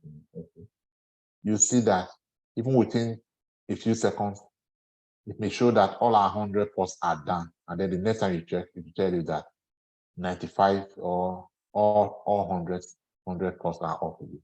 All right. So we cannot delete. I mean, we can delete, but the high availability characteristic of Kubernetes will always replace whatever pod we delete. All right. So in that case, let us delete the entire deployment then, right? Instead of just deleting the pod. So to delete the entire deployment, the command will be kubectl delete deployment. Look at the deployment. We'll take the deployment and the full name, everything. All right? We'll press enter. The deployment is deleted. So deployment alongside the ports and everything inside is now deleted. That way, you are now sure that no pod will be deleted. So refresh. Because the deployment is there. And you didn't even, as engineer, you don't even need to go there to find it. You can just check here and say kubectl get deployment or get all. You see, the deployment that showed earlier on alongside the pod that was deployed and the replica set, they are all gone. They are all gone. The only thing that you have created that you have left here is your service. And also say kubectl delete service, kubectl delete service. So just take the service and its name. All right, it's gone. So if you now say kubectl get all, nothing of yours is left. You have deleted everything that you. So that is how to create objects and delete objects. kubectl delete and the name of the object.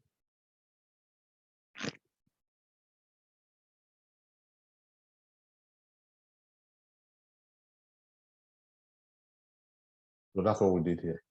kubectl delete deployment, then the name of the deployment, and then kubectl delete service, then the name of the service. Then if you browse again, you are going to see that. So what we are deploying now is something similar. No, this is not for you, this is just for me.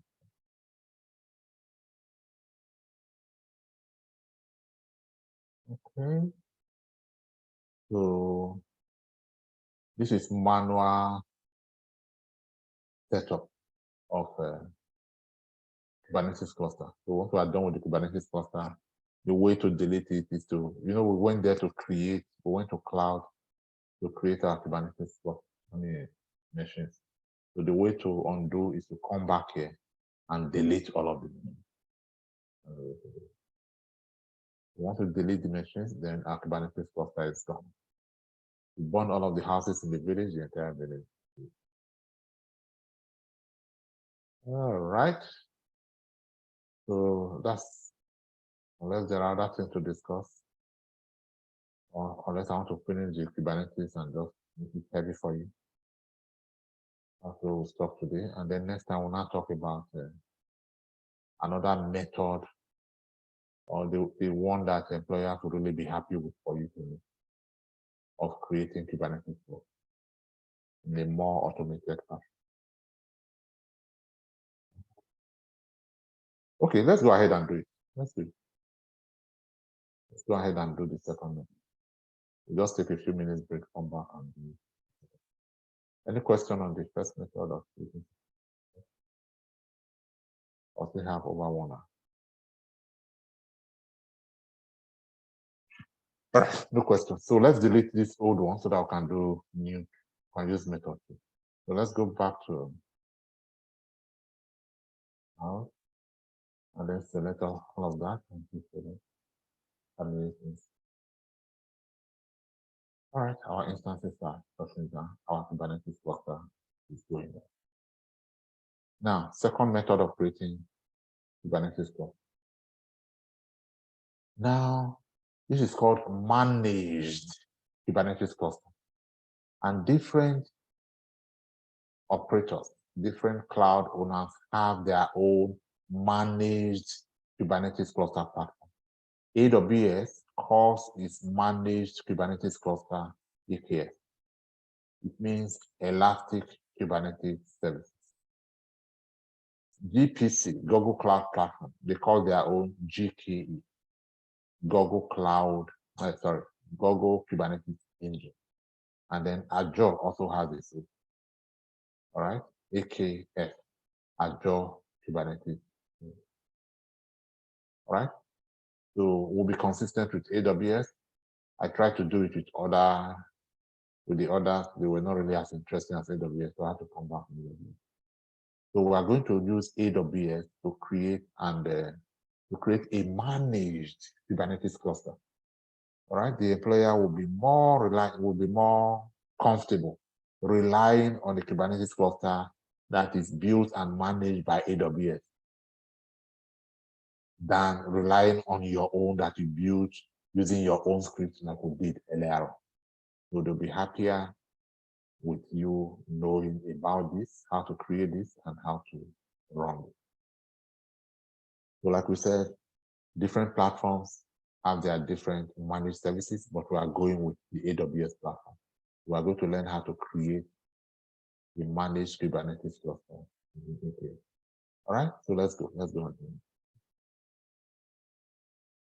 Do we need 10-minute break? Can take 10-minute break, come back, and then we'll have 1 full hour to do this.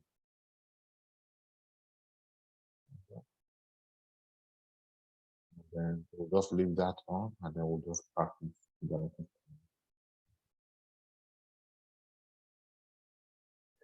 All right, let's take 10 minutes.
All right, welcome back.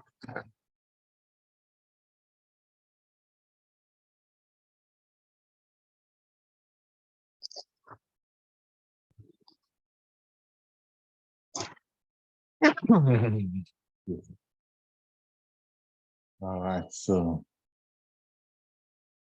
method 2. All right, so the first thing we want to do here is install AWS CLI so that we can interface with AWS from. All right, so I'm done with this. The project doesn't exist anymore. Part of being disconnected. We're back to. All right, so let's go to our DSL because all of those servers are down now. So I'm not giving them. So the only place we have business with is regular DSL. But I won't come anywhere. We in the yeah. With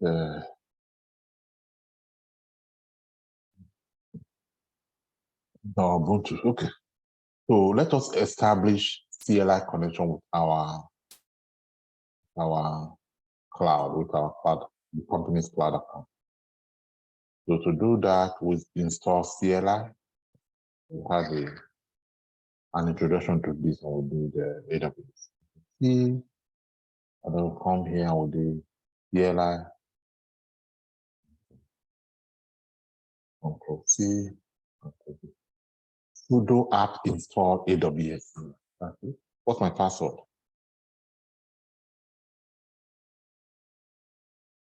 All right, guys, CLI is installed. Test product is actually installed. AWS Control C. Yes, so CLI is installed. Fine. So CLI is the communication link to directly work on AWS services from my command prompt, not just from servers by SSH, but AWS services generally. Okay, so that is done. So the next thing we want to do as part of installing our AWS EKS is to create an IAM account for this new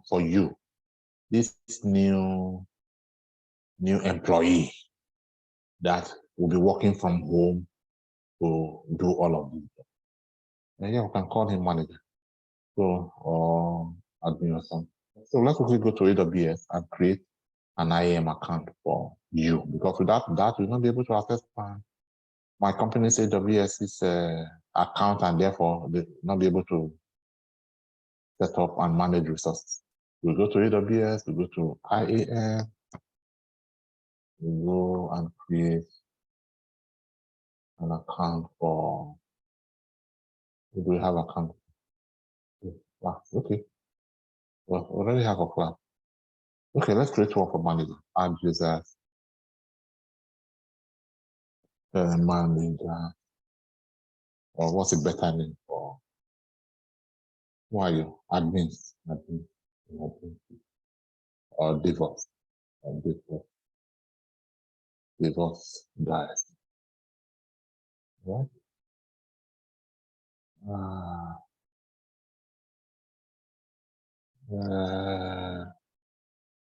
What kind of permission do I want? They should have both programmatic access, which means working from command line interface like I'll be doing. And they don't really need it. No, programmatic should do. I don't really need them to have a console access. After I pay them 10,000 per month, they don't need console access. Programmatic, everything programmatic. Okay, so it's fine. So next, and what kind of permission should they have from administrative permission to be able to do all? All right, and then administrative access. Create account for the DevOps guy. The account is created. I can download this if I want. All right, so it contains the information that I'll send to you to say this is how to access the. Let's open. All right, so this is the file that I'll send to you to say your username is DevOps For password, I'm not giving you access to my console, so you don't need password. All your access will be through programmatic. All right. And then this is your access key ID and your secret key ID. All right. Beautiful. So now that you have this username and password for programmatic access, let us go and set up our programmatic access. For you, it's you are the new DevOps guy that is setting this up for yourself. All right. So this is what you are going to do. So you follow the notes, and then you go and you do on your system now, the new DevOps guy, and you are working for Microsoft. On your system now, you go to AWS configure, you come here. Because you already installed AWS CLI, you come on the AWS configure. It will ask you for your AWS access key ID. So you go to the file that I sent to you that you downloaded, and then you copy your access key ID. Control C.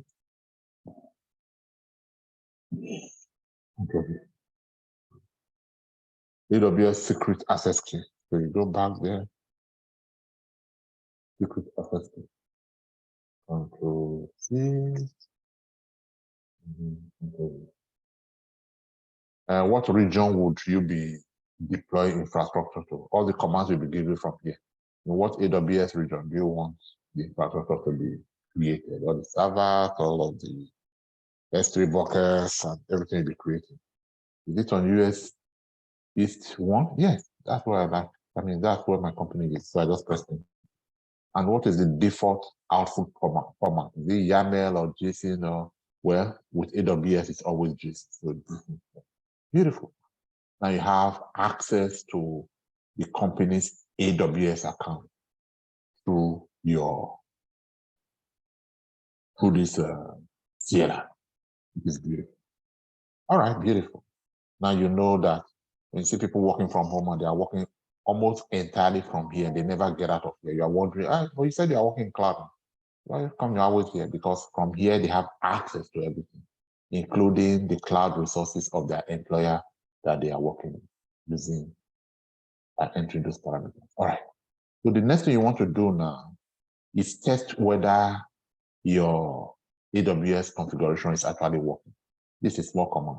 Control C, let's see there will be error or whether it's going to display something.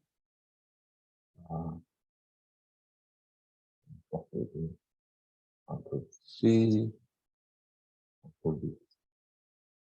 Yeah, it gave a reply. So you are connected to the AWS account. That's why it was able to fetch all of this reply for you.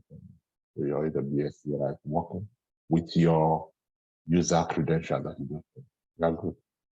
All right. So now, what's the next thing you want to do?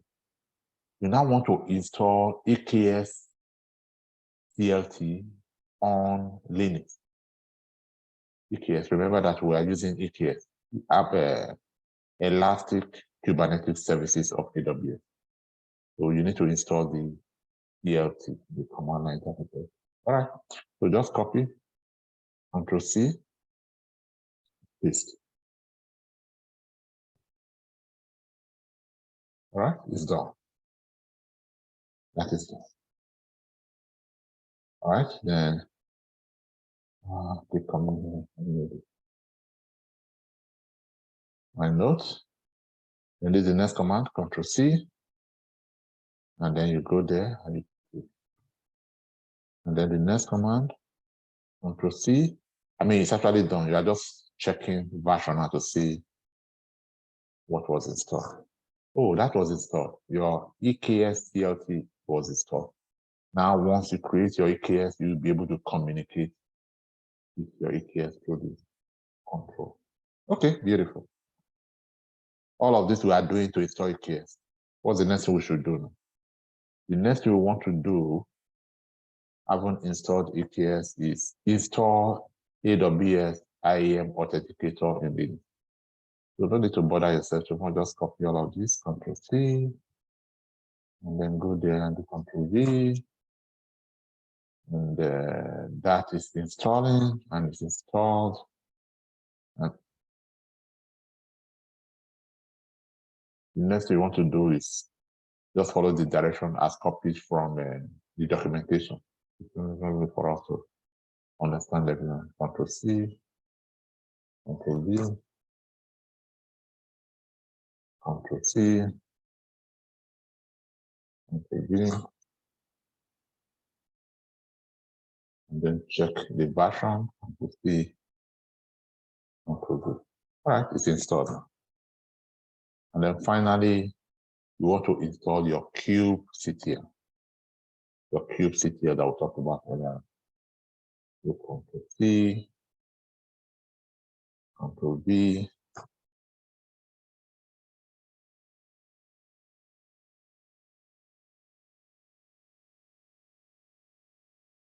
all right. And then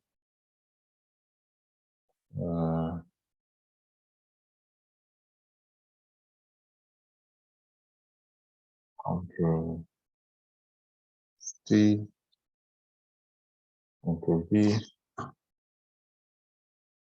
and then what?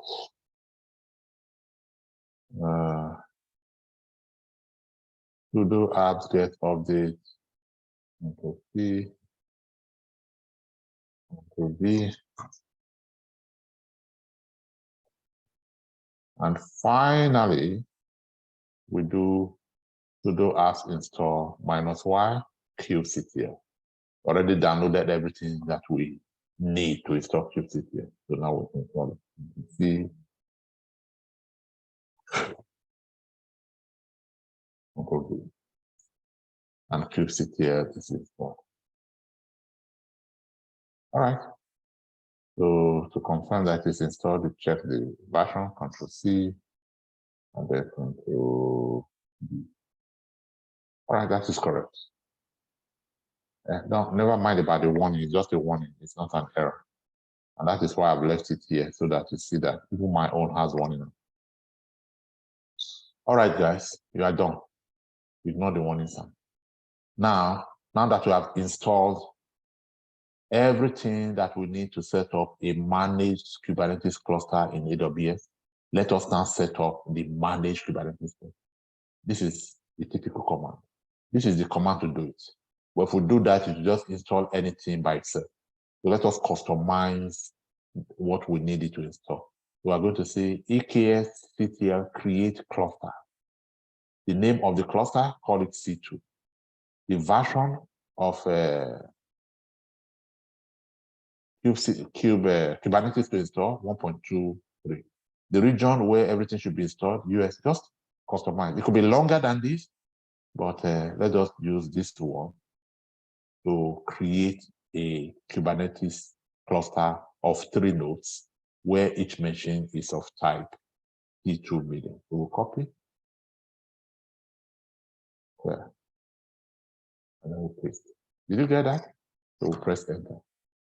And it's going to take a while, maybe up to 20, 30 minutes. And then it will now create our managed Kubernetes cluster on AWS. And then we can start to use the Kubernetes cluster for deployment of our application. All right. So that is going to take a long while. If you don't have questions, it's as good as taking a break. That's going to take up to 15 to 20 minutes. And by the time it is done, everything, the entire Kubernetes will be up. All you just do is start. All right, so I'm going to send you this note so that you can just copy and paste commands straight from here, as already derived from the respective documentation.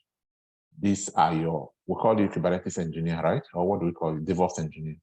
So these are the tools, the software tools that you use that makes you, these are the tools that make you an engineer. All right, all the tools I'll provide. And you pay for them. All right. So that Kubernetes cluster will be ready, and then we can start to practice Kubernetes. The rest is just practice, practice, practice. Nothing, no big deal. And then we'll look at that we practiced before, and then we'll practice. Question, sir. Yes. In the command to create the cluster, how do we identify the nodes? Like how many nodes? Yeah. Nodes 3, yeah. Oh, we just told it to do 3 nodes. So to Yes. just create If 3 you wanted nodes. 5, just remove 3 and put Oh, 4. okay. Okay. Okay. Exactly. And then this part is where you edit the security group to allow all traffic so that you can see everything you want to see without. As for this part, this is the part that we already practiced with our own manually, or specifically speaking, kube ADM deployed Kubernetes. We'll run it again on this managed Kubernetes, and then we'll get used to how it works.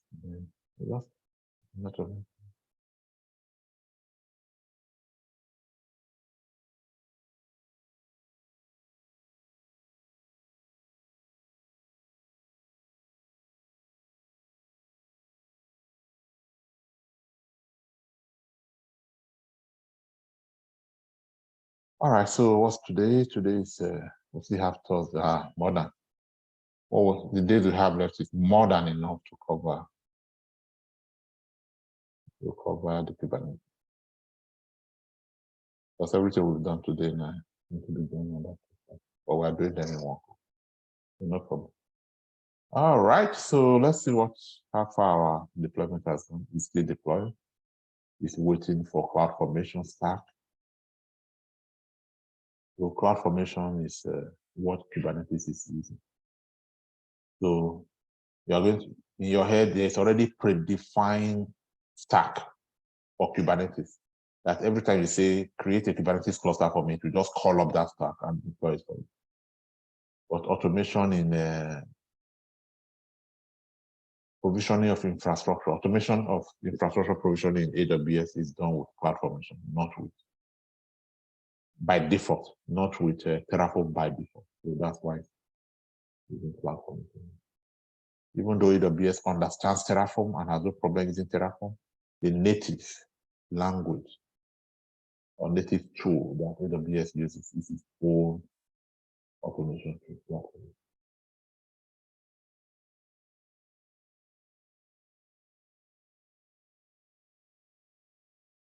All right, so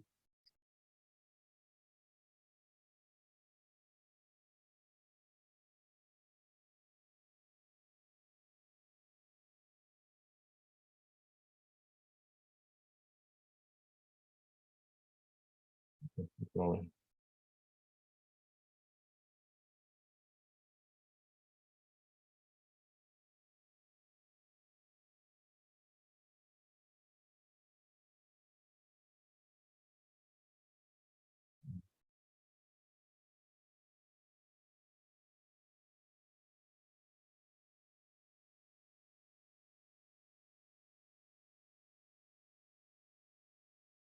All right, so this one will just come up and then we'll just practice 1 or 2 things, and then I'll show you how to delete it. And then that'll be all for you.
Yes, I told you this is going to take a while.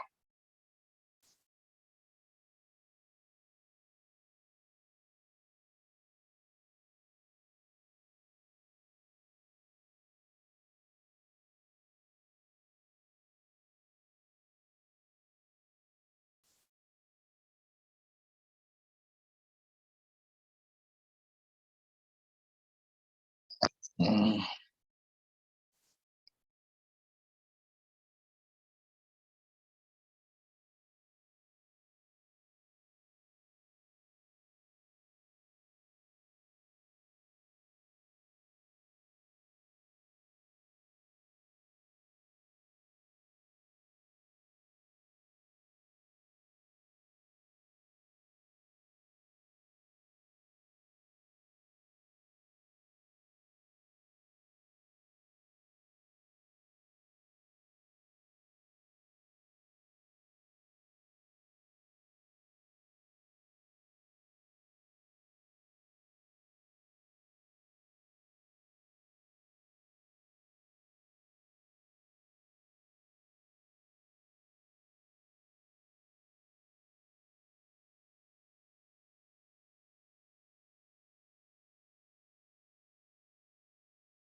Music in the background.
my lifestyle, I got see many people there outside with the big man is cool. Oh no, I mean I stand the different like you. My girl say she on Netflix and chill. So my jetty get it now. If you fall in love, girl, it's something. Put your breakfast, I'm not happy. And you see people, I'm not catching. I'm not faking things, no focus. You see these feelings, I'm not catching. I'm not quest and feed, I just want it.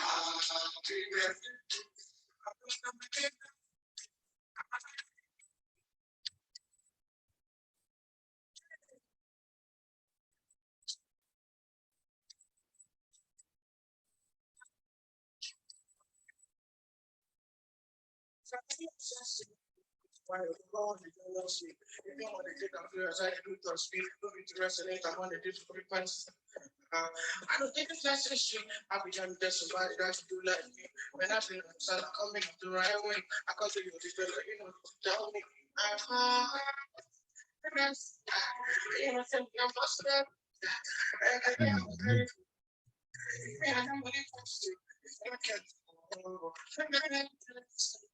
You must be.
All right, so finally,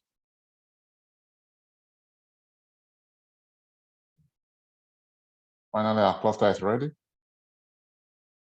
All right, so you know any command to just test if things are okay? You remember any command?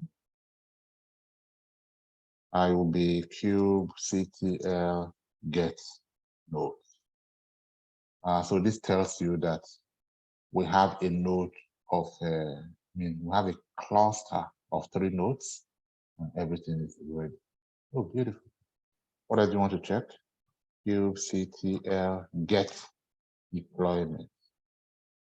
As a matter of fact, instead of spelling deployment in full, deployment, you can also say get deploy. It's the same thing. There is no deployment right now. There is no deployment. What about get service? Kubectl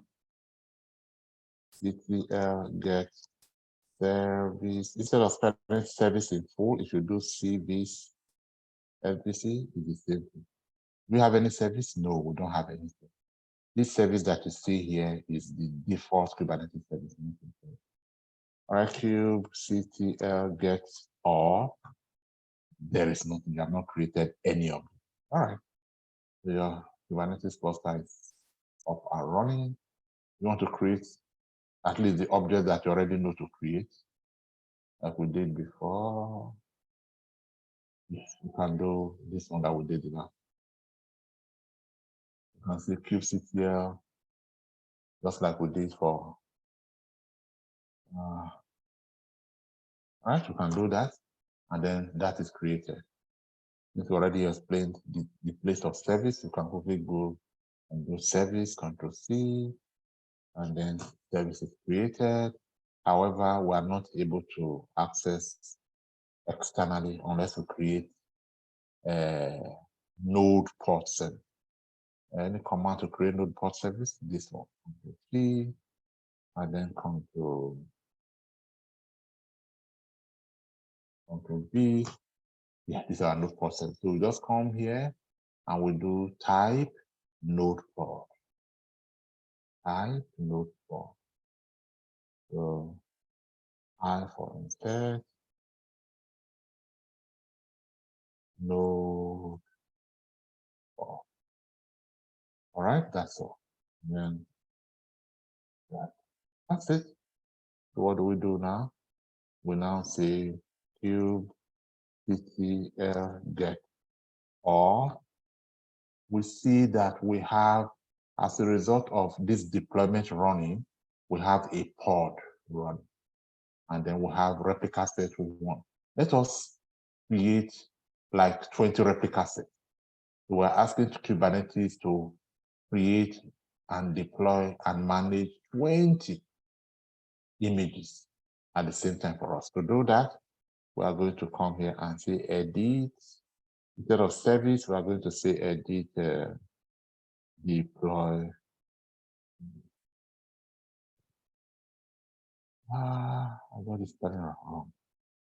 Error. It has to be deployment. Edit deploy. Okay. All right, this is it. Now watch out for this replica set. There's something called replica set. Instead of 1, I'm going to put, let's say, 70 there. So I do I and I do 70. All right. So what are we going to have? Escape.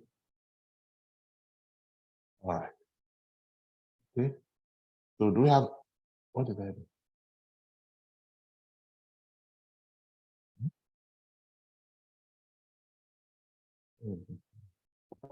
I think you double click. I double click. Deployment. This is the same file. Did I change? Okay, I'm just going to escape first without saving.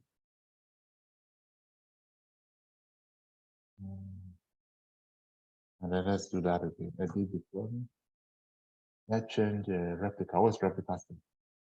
Okay, let's do it again. I didn't do it again. Let's put 34. Escape. Right quit. Find this. All right, so do I have any deployment? kubectl get deploy. Oh, I have deployment already. Okay. So 10 out of the 34 that I said, 34 is my desired state. 10 is up now. All right. So in the few seconds that it took us to talk, let's see how many more are up. 23 out of 34 ports. Right. If I say kubectl get ports, look at the 34 ports. 0 out of 1, 0 out of 1. 34 ports. Not all of them are up. All right, so kubectl get deploy. Oh, all 34 are now ready and up to date. So how would I have been able to create 34 replicas, 34 applications at the same time if it wasn't for Kubernetes? So if I now say kubectl get ports, it's going to show me 1/1 for all of them. So everything is ready. All right. So this is where you will see, if I now say kubectl delete pod, kubectl delete pod, and then I take the name of this pod, for example, this one.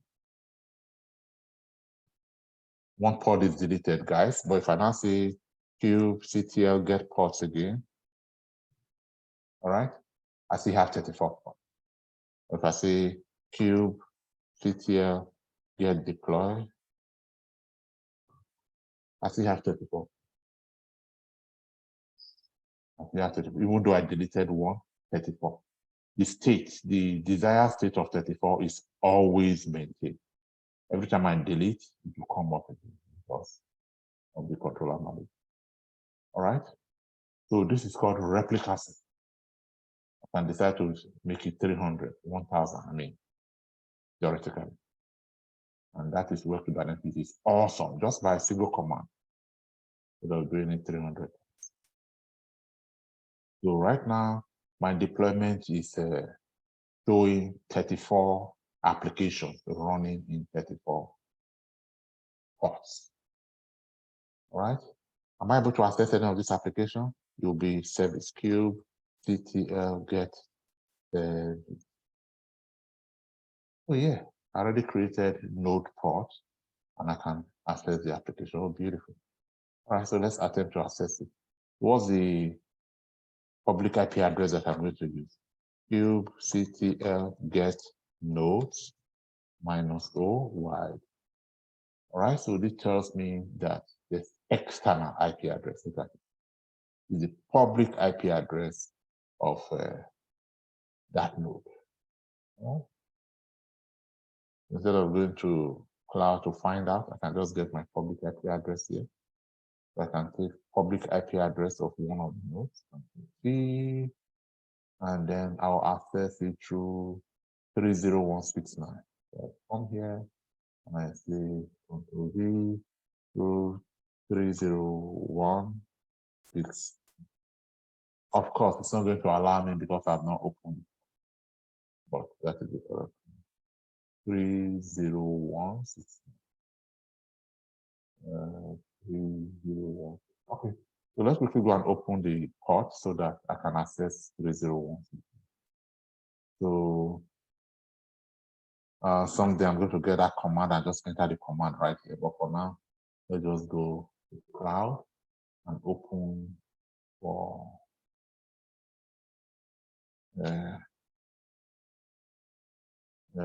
yes.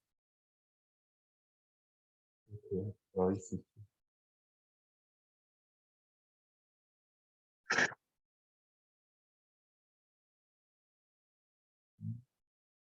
I'm taking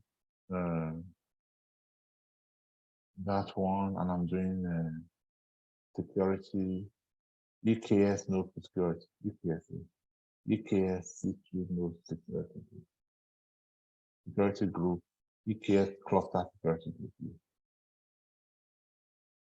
No, that's IAM role. This is security group. So I come to security group and I allow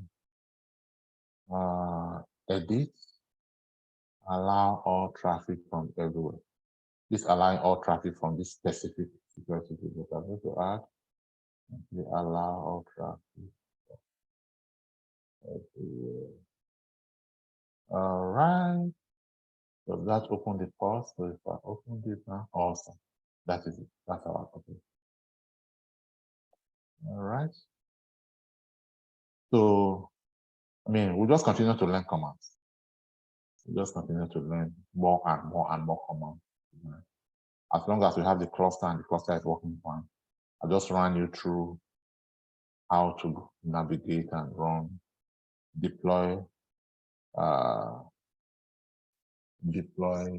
application, and then access the application itself. All right, we can cover all of the commands in one video. All right. If there are no questions, that's all we can take. And then once we are done, we'll now say delete deployment. Cube, let me say, well, cube CTL get deployment, get deploy. All right, so now I know the name of my deploy, so I can now say cube CTL delete deployment.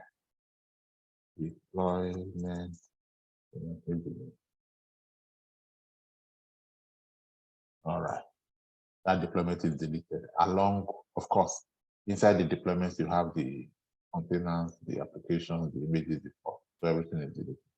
So I say cube CTL get deployment, there'll be nothing to show. All right, if I say cube CTL get all, I will see only the service that I have not yet deleted. As for deployment, it is gone. I can now say qctl delete service, the service name, and those things together. That also is deleted. I say qctl get all, nothing. I deleted everything. All right, so that's it. Any questions? I mean, we just learned only this one. We're not going beyond it. We just talked.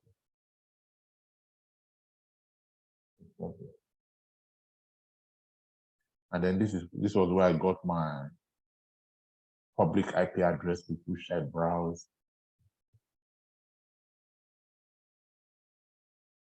All right, so next time we're going to look at that file details and explain line by line what the file means, the YAML file, and then we'll continue from it. But for now, that is it. And then once we are done with our practice, delete our Kubernetes cluster. This is the command. kubectl, I mean EKS delete cluster, Control C. We'll come here and we'll do Control V. Minus name of the cluster. What's the name of the cluster that we just created? The name of the cluster is C1 or C2.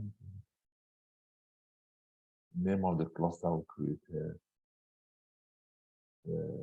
C2. Right, so it's C2, and then to delete the cluster. Everything we have created will be deleted just with this simple command. We are not manually deleting because we did not manually delete.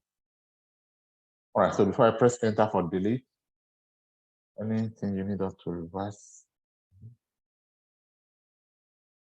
over the lot you want. We'll learn how to create. First of all, we understand the concept of Kubernetes, and on the high level, we can explain the Kubernetes architecture, and then we learn that Kubernetes cluster can be created in a couple of ways. One of them, which is not very popular, not many people know how to do that, kubeadm, that is creating stuff manually by yourself. And then the one that is more popular, which employers will be happy that you know would be creating the managed version with cloud provider. And we just learned how to do that AWS. The AWS managed version of Kubernetes. Yes, we created that. And then we deployed a SQL application. Right?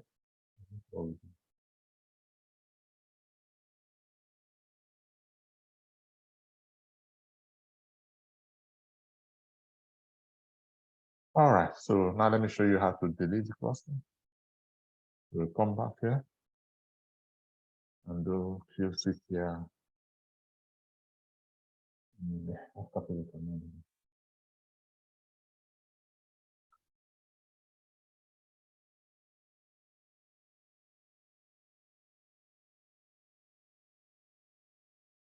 Yeah.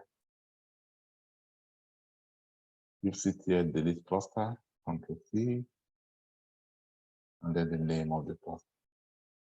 The name of this cluster is P. All right, then you press enter, and then it will take a while and it will delete all of the components, objects, and nodes of your code. That's it for today, guys. Let us meet on Wednesday to continue. Like I said, we have plenty of time to cover the remaining commands, and then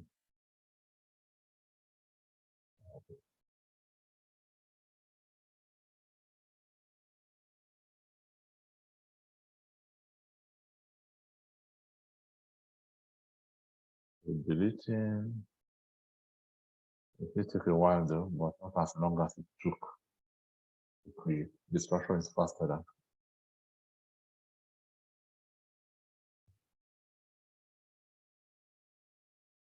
Yeah.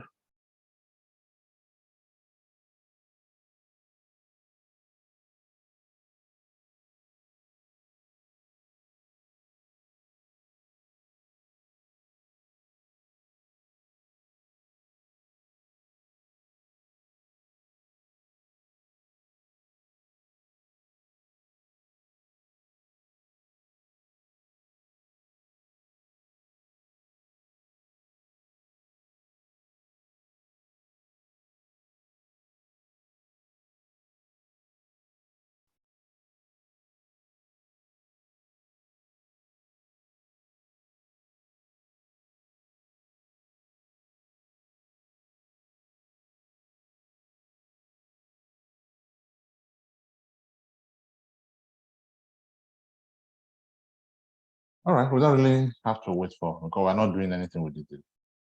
As long as it's going ahead to delete, we don't have to wait for it to do. So that's all. Video will be ready shortly, and then you can watch and practice, and then ask us. Yeah. Right. Thank All you, right. sir. I'll let you go now. Thank you so much, sir. You're welcome. Yes, sir. Bye, everyone. See. Bye. Thank you. Bye.